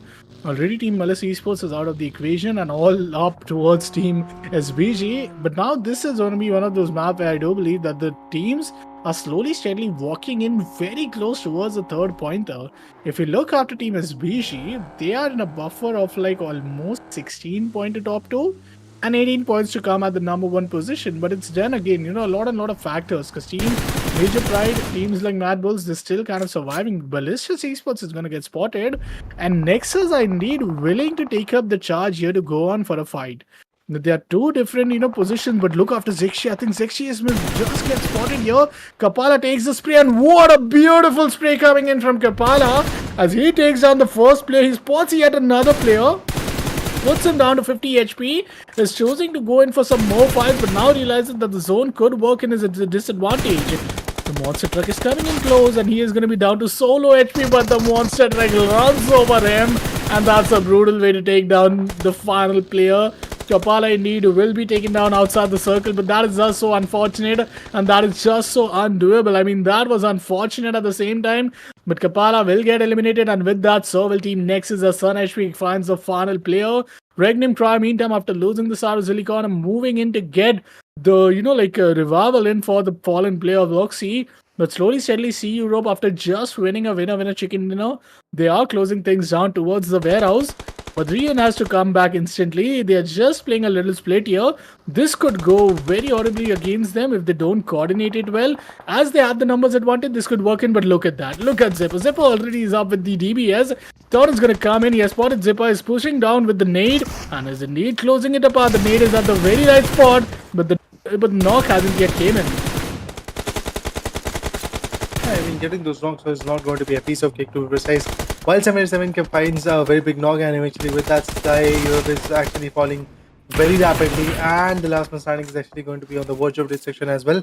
So I really believe at this point, yes, the team which had the chicken dinner in the previous matchup is obviously going to get out of the equation. The last player, which is going to be Pishank, is actually going to just completely fall back from the corner and maybe survive for the next few zones. Obviously, a solo player won't be able to get that many points in the later stages of the game. That's exactly what we have seen in the previous matchups of the Miramar as well. That's the kind of conventional approach that we usually see. But yes, moving forward, REGNUM CARYA is pretty close to Sky Europe, and also there is 5 FLUX close to them. There is me just quite close to them. Wherever I guess Tenshing actually decides to rotate, he's going to get spotted, and he is going to get picked up. That's for sure. That's what I guess the lobby is telling us. At the same time, we do have Excuse Me fighting with the next to RUYA. Along with that, Gaming Gladiators is also facing a lot of blood. MADBULLS on the other corner is also receiving a lot of damages coming from Gaming Gladiators. Well, they're fighting on the edges. They might not live till the end before the fight gets over. Another spray is coming in. That was a very good 1v1 into perspective. Miku gets sprayed off. Both Miku and Dixie are one of those amazing players for the team, which have actually showcased the talent in the previous matchups as well. But right now, it does feel like that they are losing a lot of players. With the buggy, the guy is going to rotate, and this might just give the opportunity for Gaming Gladiators to revive back their teammates. But I thought Fishing is going to completely fall back from the scene, but he's not fall back. He's not falling back. He's willing to take up the fight. He's willing to take the revenge for the team. Completely, and taking a look after how the encircles now slowly steadily is coming in. I mean, it is indeed a little bit concerning if you ask me, but let's see how Team MADBULLS is going to make it inside the circle, because it's not going to be an easy one if you ask me. This is going to be a little tough spot. Slowly steadily things are now just going right up next towards the side of Dixie. Let's see if Dixie could be really good enough to get that knock onto his favor. Somewhere down the line, the zones are indeed going to be pretty much of an exciting one. Because just look at that, Matic is already out of the circle. And with Matic being out, slowly, steadily, all the players are also coming in quite close. Once again, the drop is going to be looted from the side of Injab, and Mad instantly goes in for the closer. And the closer is indeed coming in slowly, steadily. Things are going to be moving on to a little tough spot. The nade is going to get the side of Flood, as Kitsune was just looking at a very good position. But somewhere down the line, it's an unfortunate knock for them. And with that, let's hope how the answer back is going to come in. Team MADBULLS just looking not in a good spot to revive their fallen teammate. But Team Gaming Gladiators still coming in slowly, steadily inside the circle.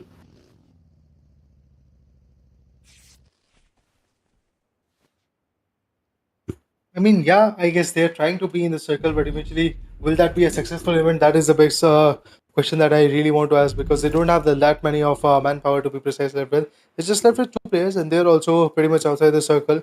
Same goes for players like OZAROX Esports, which have the manpower. Okay, finally they are in the circle. That's good. AR Esports on the other corner is also struggling outside the particular play zone. And remember, guys, the 4th zone play zone is going to come in, and the 4th zone, if that actually gets hit, play zone damage is going to be immense. And maybe the players like AR Esports might not be able to, I guess, just have the control out of it. On the same side, we have the zone getting closed off, and you can clearly see that there are going to be multiple teams which are going to have trouble with that. If we talk about Error, Becca also is receiving good picks onto him. If we talk about Narvalo, he's also getting traded off, as BG is now having tough time trying to survive. MP, or should I say Major Spider, is going to pick 1 or 2 players as well. At the same time, if we talk about Error Esports, after losing 1 or 2 players, they're not looking that controllable. Let's see how OZAROX Esports is going to retaliate with that. We have Storm, we have Kenzie, both of them are trying to come up with some good spray. Oh, that spray was absolutely amazing. Aces was actually on the brink of extinction, but still is going to survive due to that cover. He's going to just completely replenish his HP and then eventually fight back. At the same time, if we talk about MADBULLS, what? MADBULLS getting destroyed by the team known as Gaming Gladiators. I was not expecting a team which is actually on top getting destroyed by a team which was actually on top, which is actually on the bottom, to be honest. So yeah, Gaming Gladiators versus MADBULLS, a very fruitful match coming in from the particular perspective of Gaming Gladiators. Although they have lost 2 good players, but then eventually they gained 4 amazing finishes, and the team that they have destroyed is going to help at the end all the other teams to make shuffles in the leaderboard. Oh, totally. And just look after how the encircles now slowly, steadily is indeed coming in. AR Esports is going to get eliminated right in the nick of the time. The 4th circle eventually comes out. But I mean, let's see, like there are still a lot of opportunities which could really come in slowly, steadily. As you can see, the zone is indeed closing up close. Team Major Pride still surviving, just needing 3 more points to come all the way up towards the first team to make it in the 100 marker. But it ain't going to be an easy task. It's VG with only 2 players. Given Gladiators, Team FLUX and BESIKTAS still surviving. But now they all are waiting for one last zone to shrink in. The next zone is eventually decide where the vehicles are going to be heading over to, where the roads are going to be eventually leading to. Team REGNUM CARYA still managing to get a good number of kills right here. But is it going to be enough? 2 more kills and they might be up all the way towards 77. Victor is back towards his position. BESIKTAS Esports swings down, but what a kill coming in from the side of these S12K, and what a knock from the side of Victor. This was an interesting one. He's going in for yet another one. And if PP is shotgun shot, let's see if it really connects. The jiggle is looking so powerful as Eagle is just being dodgeable. But somewhere down the line, Victor will not just take him down, will also eliminate him, and that's going to be domination. But with that, it's just down to one final player of Team BESIKTAS Esports who is just in this near position. If they push in as a whole, as together, then it could still be an option. With all the players slowly, steadily going in one by one, it's just Team SVG taking home the advantage. And with that, Matic takes down the farm play as well. So I think Team BESIKTAS, they're all the way eliminated at the 9th spot, which is just so unfortunate. But I did so like Major Spider also having the chunk of this particular fight. You can clearly see from the backhand side just trying to have the pixel perspectives in the favor and then trying to fight back with that. And that's impressive. I mean, taking the trip party is the best part that you can actually have in this particular matchup. But now moving forward, Excuse Me is also trying to come up with a revival. Both NEXUS is having tough time from the shots coming from from REGNUM CARYA, and also Excuse Me is also going to have the tough time while receiving all those shots. But the revival is going to come, and I don't believe that Wolf is going to get any kind of opportunity at this point. But yes, at the end, look at NEXUS. A clear pixel on the player. Waited for the right time period, and now he's going to strike him. He's not going to let him go that easily. Obviously, I guess that patience, that trigger discipline is going to be there for him. And I guess it might just pave the way for the glory for this particular team. But look at the center area where 5x Esports, both REGNUM CARYA and also Major Spider is having the control. Remember, guys, Miramar is not the map where you really want to have the control of the center POI, but still, if you have the center POI in your favor, you can easily gather some good finishes and also have some defensive cover at the same time. Being vulnerable is going to be the main meta. NEXUS does now have to do a 1v2. Well, that shot was actually a close one, but eventually the trade path came in. NEXUS now being eliminated. We are left with just 17 to 21 players. Numbers are not looking good for quite a few teams, but still, look at the survival rate. Every single team have got at least 2 players, so I still believe it is going to be a very hectic battle for every single team surviving. Oh, completely. But look after the damage which is being done yet again. The damage once again coming in towards these monster trucks as the spray looks good from the side of Tron, but a car 98 headshot onto the heads of Nomi, which comes in from the side of, if I'm not wrong, FLUX. Oh, that was a clean headshot, but let's see if he could really come out and, overcome the barrier to finish him off as well. As VG is taking some good damage, and at the same time, ZOROX is indeed going to be eliminated. Matic, good damage being dealt onto him, but Soulless is spamming these, shots right now. And slowly, steadily, as the zone closes in, 2 more minutes left.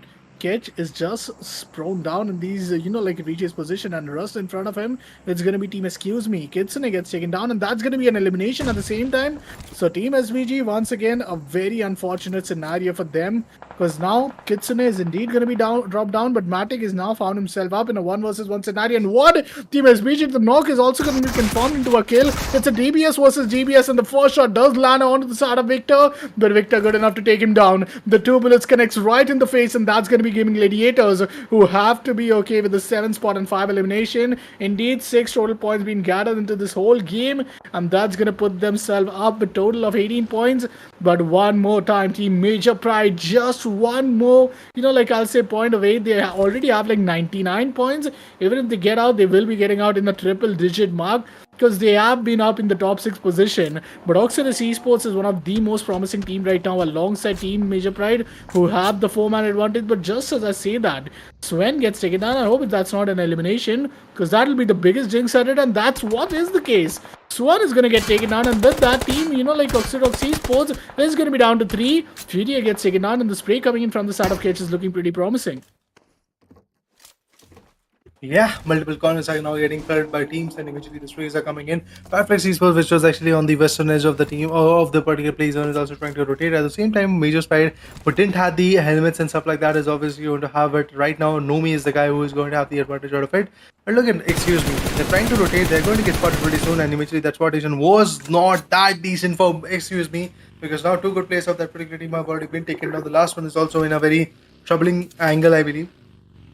Beck could be spotted pretty soon, and if that happens, obviously the whole of excuse me could be taken down. That's coming in, and I believe that could be it for FLURIA. And along with that, Black is also there. Carnage 8k shot coming in from FLUX Esports. Is it Soulless as well? That shot could actually just eliminate the players. But I'm actually looking forward to see where is the last guy. Beck is actually on the edge of the particular play zone, and maybe REGNUM CARYA, while rotating, can actually take them down. So that could be good. I am looking forward to see how that advantage will fall in the team's hand. FLUX Esports, Soulless, and both Kesh have got a very beautiful angle, but Major Pride, look at that, man. Another spray will be coming in, but before that spray gets connected, there is going to be a retaliation like stuff coming in, and the revival will be absolutely amazing. But before that, what will happen, like Effect is going to bunch, maybe actually probably burst out the back tires of that particular vehicle so that the rotation does not come in, which is again a very good strategy that we usually didn't see in the competitive scenario. It was a classic strategy coming in initially. In the initial areas of PUBG Mobile competitive scenario, we did saw strategies like that where you burst out enemies' vehicle tires so that you can have the control, and also while rotating you can take them off guard, because quite a few times we usually don't have the idea that the vehicle tires are there or not. We step in the vehicle and then eventually try to move, and the vehicle movement are way too slow, and then eventually we get an idea that yeah, the vehicle tire is already busted out, and between that 1 or 2 seconds spray can eventually come in. But yes, one more team out of equation, that is going to be SVG, was now eliminated, unfortunate enough, but eventually this is the harshest reality that we can talk about. But moving forward, again loss comes in. It's Beck who has been able to trade off one good player. It is I guess Monkey Sunu has been traded off. Now some more nades, some more utils are being utilized at this point. Let's see what kind of nade is going to be that. Is it going to find the utils? Is it going to find the output as well? Yes, it was a close one, to be honest. Beck was about to take down Effect as well. Some more nades are going to be utilized now, and Beck is going to come up with a 1v2. Okay, finds another one. Will he be able to punish that particular guy? That's the biggest question. Before that happens, one of the spray. This could be a 1v3, 1v4, but no. Major Pride. Dino just waited for the right moment. I mean, he was just standing still, not even jiggling, because he knew the other guy is going to make some mistakes while jiggling. OZAROX Esports on the other corner. That nade is going to be a close one, but unfortunately it bounced back. And that is why OZAROX Esports is not going to have the advantage of this fight. Effect is really demanding that revival. Once the revival comes in, maybe they're going to have the, should I say, second chance in the game. Oh, one final fight it is indeed going to be the case, and Miramar has so far been a big bloodbath for most of these teams. But slowly, steadily, as Team Oxford Esports is just coming in, closing things down towards the warehouse, Team Major Pride just managed to survive in the skin of their teeth. Swiffer is going to be coming in. The nade might be a little tricky, but yeah, I mean, Nomi is down to a little HP. Perfect could fall victim of this nade yet again. The nade's looking really powerful. Safer, once again, is just waiting out each and every nade. Might realize that he might need some of these nades to, conserve it for the end circles maybe. But somewhere down the line, Team FLUX, they have been the one who have won the most Miramars. If I'm not wrong, it's like total of 5 Miramar. In the second phase, if I'm not wrong, they haven't yet won a single one. I think that's seemingly supposed to be the case. They have just won like 5 out of, all those 6 Miramar we saw in the first phase. Yeah. Could they really bring up the streak yet again is a big question.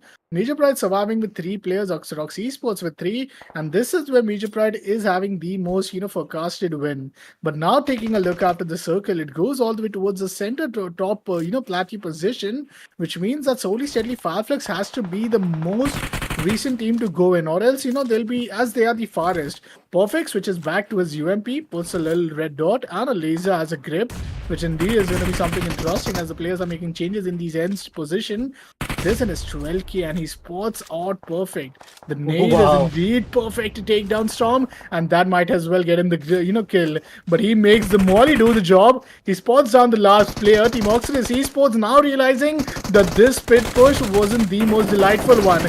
Wants to close things down towards another player. Kenzie as from the backlines will be falling down, and with that one single play, and that's over. Team Oxford Esports, being the team with triple player being alive, is the first one to fall in the top 4 position. And with that, teams like REGNUM, CARYA, team like Major Pride and FLUX will find themselves in a 2 versus 3 versus 2 scenario.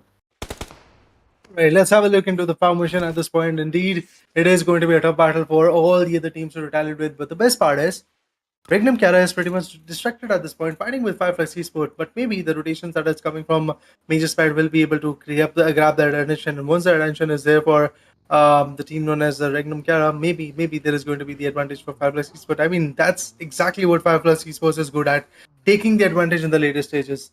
So I guess maybe this could be the match for FLUX Esports, but yeah. Let's see what REGNUM CARYA is also capable of, because there is going to be a lot of rotations coming to the play. While rotating, definitely FLUX Esports can actually have the major share of the damage done, and eventually the damage comes in, it is going to impact players like Kesh a lot. But there we go. AUG3 with the 6x scope, 318 ammo expect, or should I say, other than the ammo that he's already having in the gun. He's going to rotate. The players are trying to rotate. Players are trying to find a comfortable angle, but once they come out of the ridge, the sprays are coming in and the damage could have been there, but unfortunately enough, FLUX Esports says Kesh, the sprays are not that good from his side, and he was unable to get the output that he was willing to get. Somewhere down in the bottom line, still a little struggle being up. REGNUM CARYA with only 2 players that have been really looking powerful, but it's about the 2 players which are alive. This time you don't have drawn for yourself, but I love the way how Team FLUX Esports eventually added a clockwise rotation, moved all the way towards the western side. So now the first 2 teams to get intact is nonetheless REGNUM CARYA, and I believe it's the side of Team Major Pride. Team Major Pride already spotting down whether the player REGNUM CARYA is indeed going to be the one who will just be holding things up inside the own compound within 20 seconds. It's the 8th circle which will shrink in. And then we have the 9th zone, which is indeed the end circle, which is the end game for every team here. Prefect gets spotted up. There was a smoke in his hand. He gets a little damage. They have the vehicle, which means slowly, steadily, they could progress in close to the plateau. And given the fact that all the teams in front of Team Major Pride are just down to 2 players, they should really worry about 1 team at a time. I think, like these 3 players going up against all of these 2 teams one by one could really force them down to get knocked off. Then Team REGNUM CARYA closing in and putting just a raining down nades onto them. But look out at the smoke wall. The smoke walls are also slowly, steadily coming in.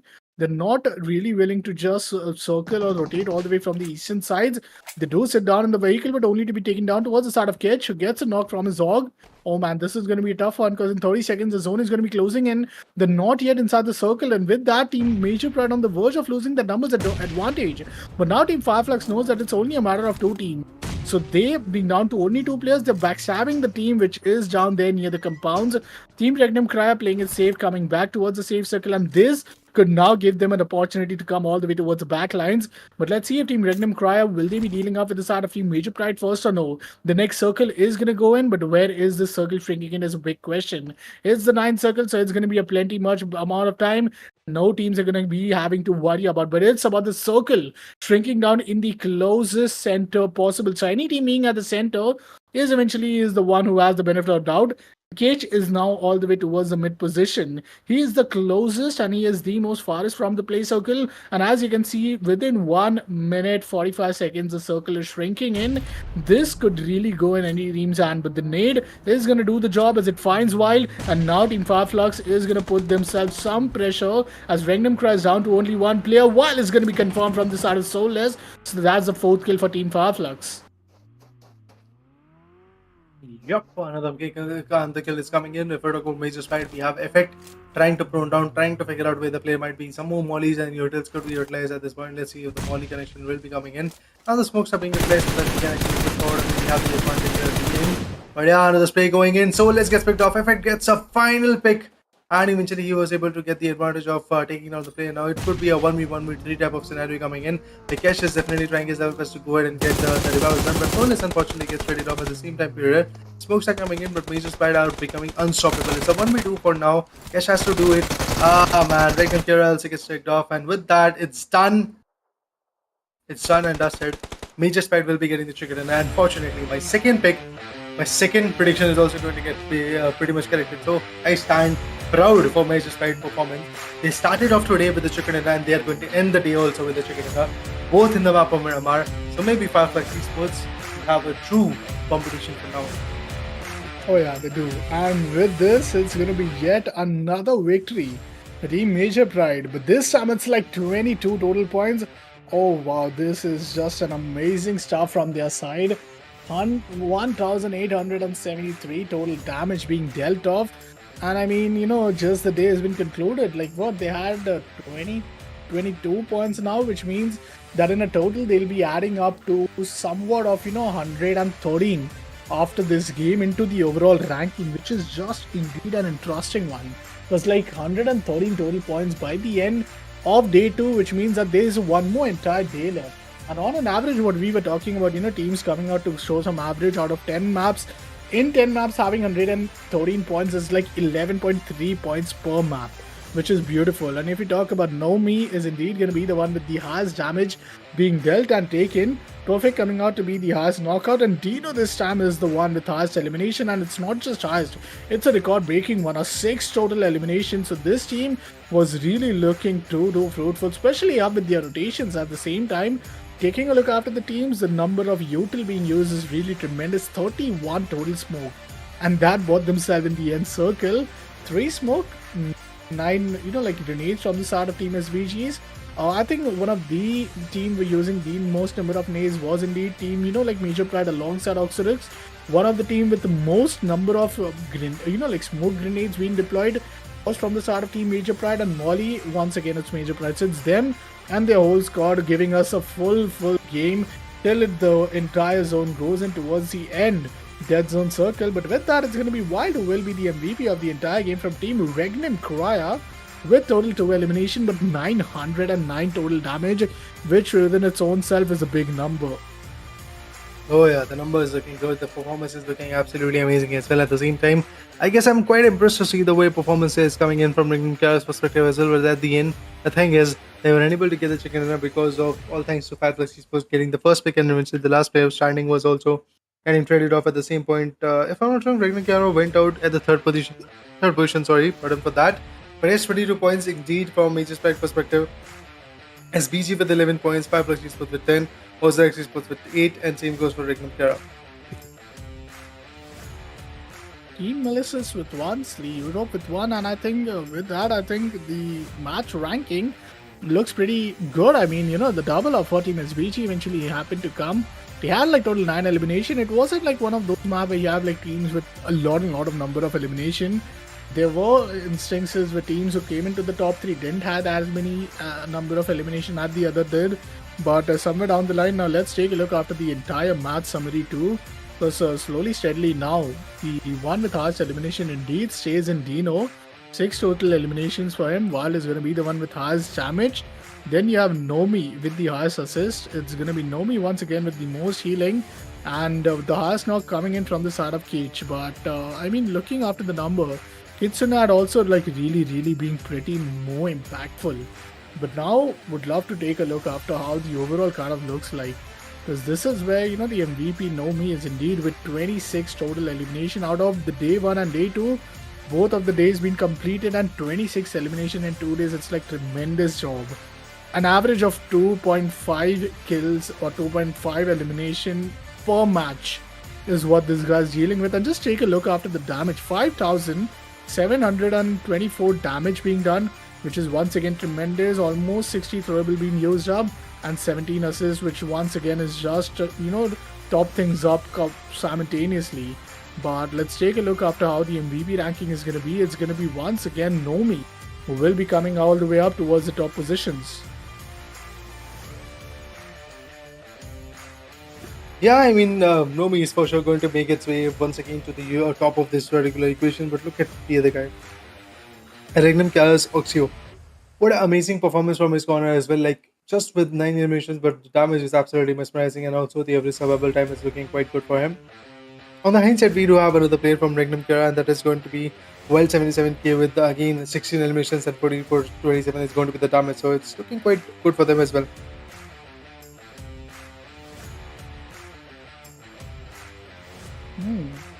Reflect coming up with 15. Then you have none other than Fleek coming up with 14. Nonetheless, slowly, steadily, things have like really been, you know, like up front for the side of teams of major pride like Nomi. Then you have Prefect being those 2 players coming up on the top 10 mark. But let's take a look after what we have next in the screen, because overall scorecard is indeed going to be just lined in. Let's see how fast does it comes up, because okay, the overall fragger first. Nomi with 26 total, then we have 25 for Victor, we have 22 for Prefect, we have 21 for Wallow, and Furia with 18. Once again, tremendous stuff. Average survival of 20 minutes, which comes in from Nomi itself, says that how much this team and how much, you know, eventually I'll say like this individual players are individually contributing towards the success of the team, who always manages to be consistent enough to be the one who comes up on top. But like with that, let's take a look what's next for us on our screens, because all of these 5 players, indeed there's one more day remaining for them to get the job done. And slowly steadily as we walk up towards the overall ranking, 117, oh my god, that's almost 12 points per game of average what these guys are showing. MADBULLS with 95, just 5 points away. I think they got an early elimination in this map, which was kind of unfortunate, but SBG just 1 more point down to come at the top 2 spot, which is just entrusting SBG, and now slowly steadily coming up to fight for the top positions.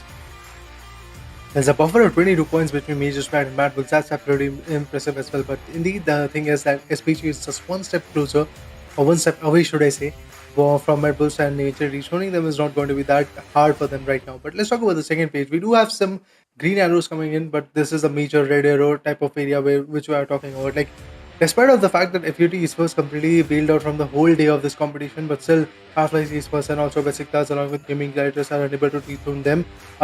So that really shows that maybe FLUX Esports is having a very tough time, but eventually after a good chicken dinner, FLUX Esports can bounce back to the first page.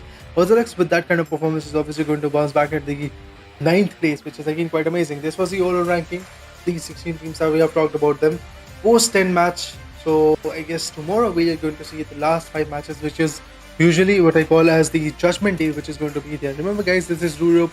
This is Ruthless Hype Esports presents Ruthless Europe Invitational, and indeed the competition is looking quite mesmerizing for now. But yes, tomorrow we'll get to see the final 5 matches in which the schedule will be given. All these details will be given on the Instagram as well, so make sure to follow the Ruthless Hype Esports' official Instagram handle, that is esports.ruthless, because you can get all the updates, you can get all the insight of what the teams are going through with. Like if you are unable to check out the stream, you can get all these core updates pretty soon on these stories and stuff like that. But other than that, I guess the next 5 matches, the next day to be precise, is going to be very crucial. And also the timings are going to be same, which is the usual timing of this particular phase 1 and phase 2. But yes, For now, we are going to take a quick short leave. We'll be back tomorrow at the same time. Until then, guys, peace out. Thank you for joining us. Bye bye.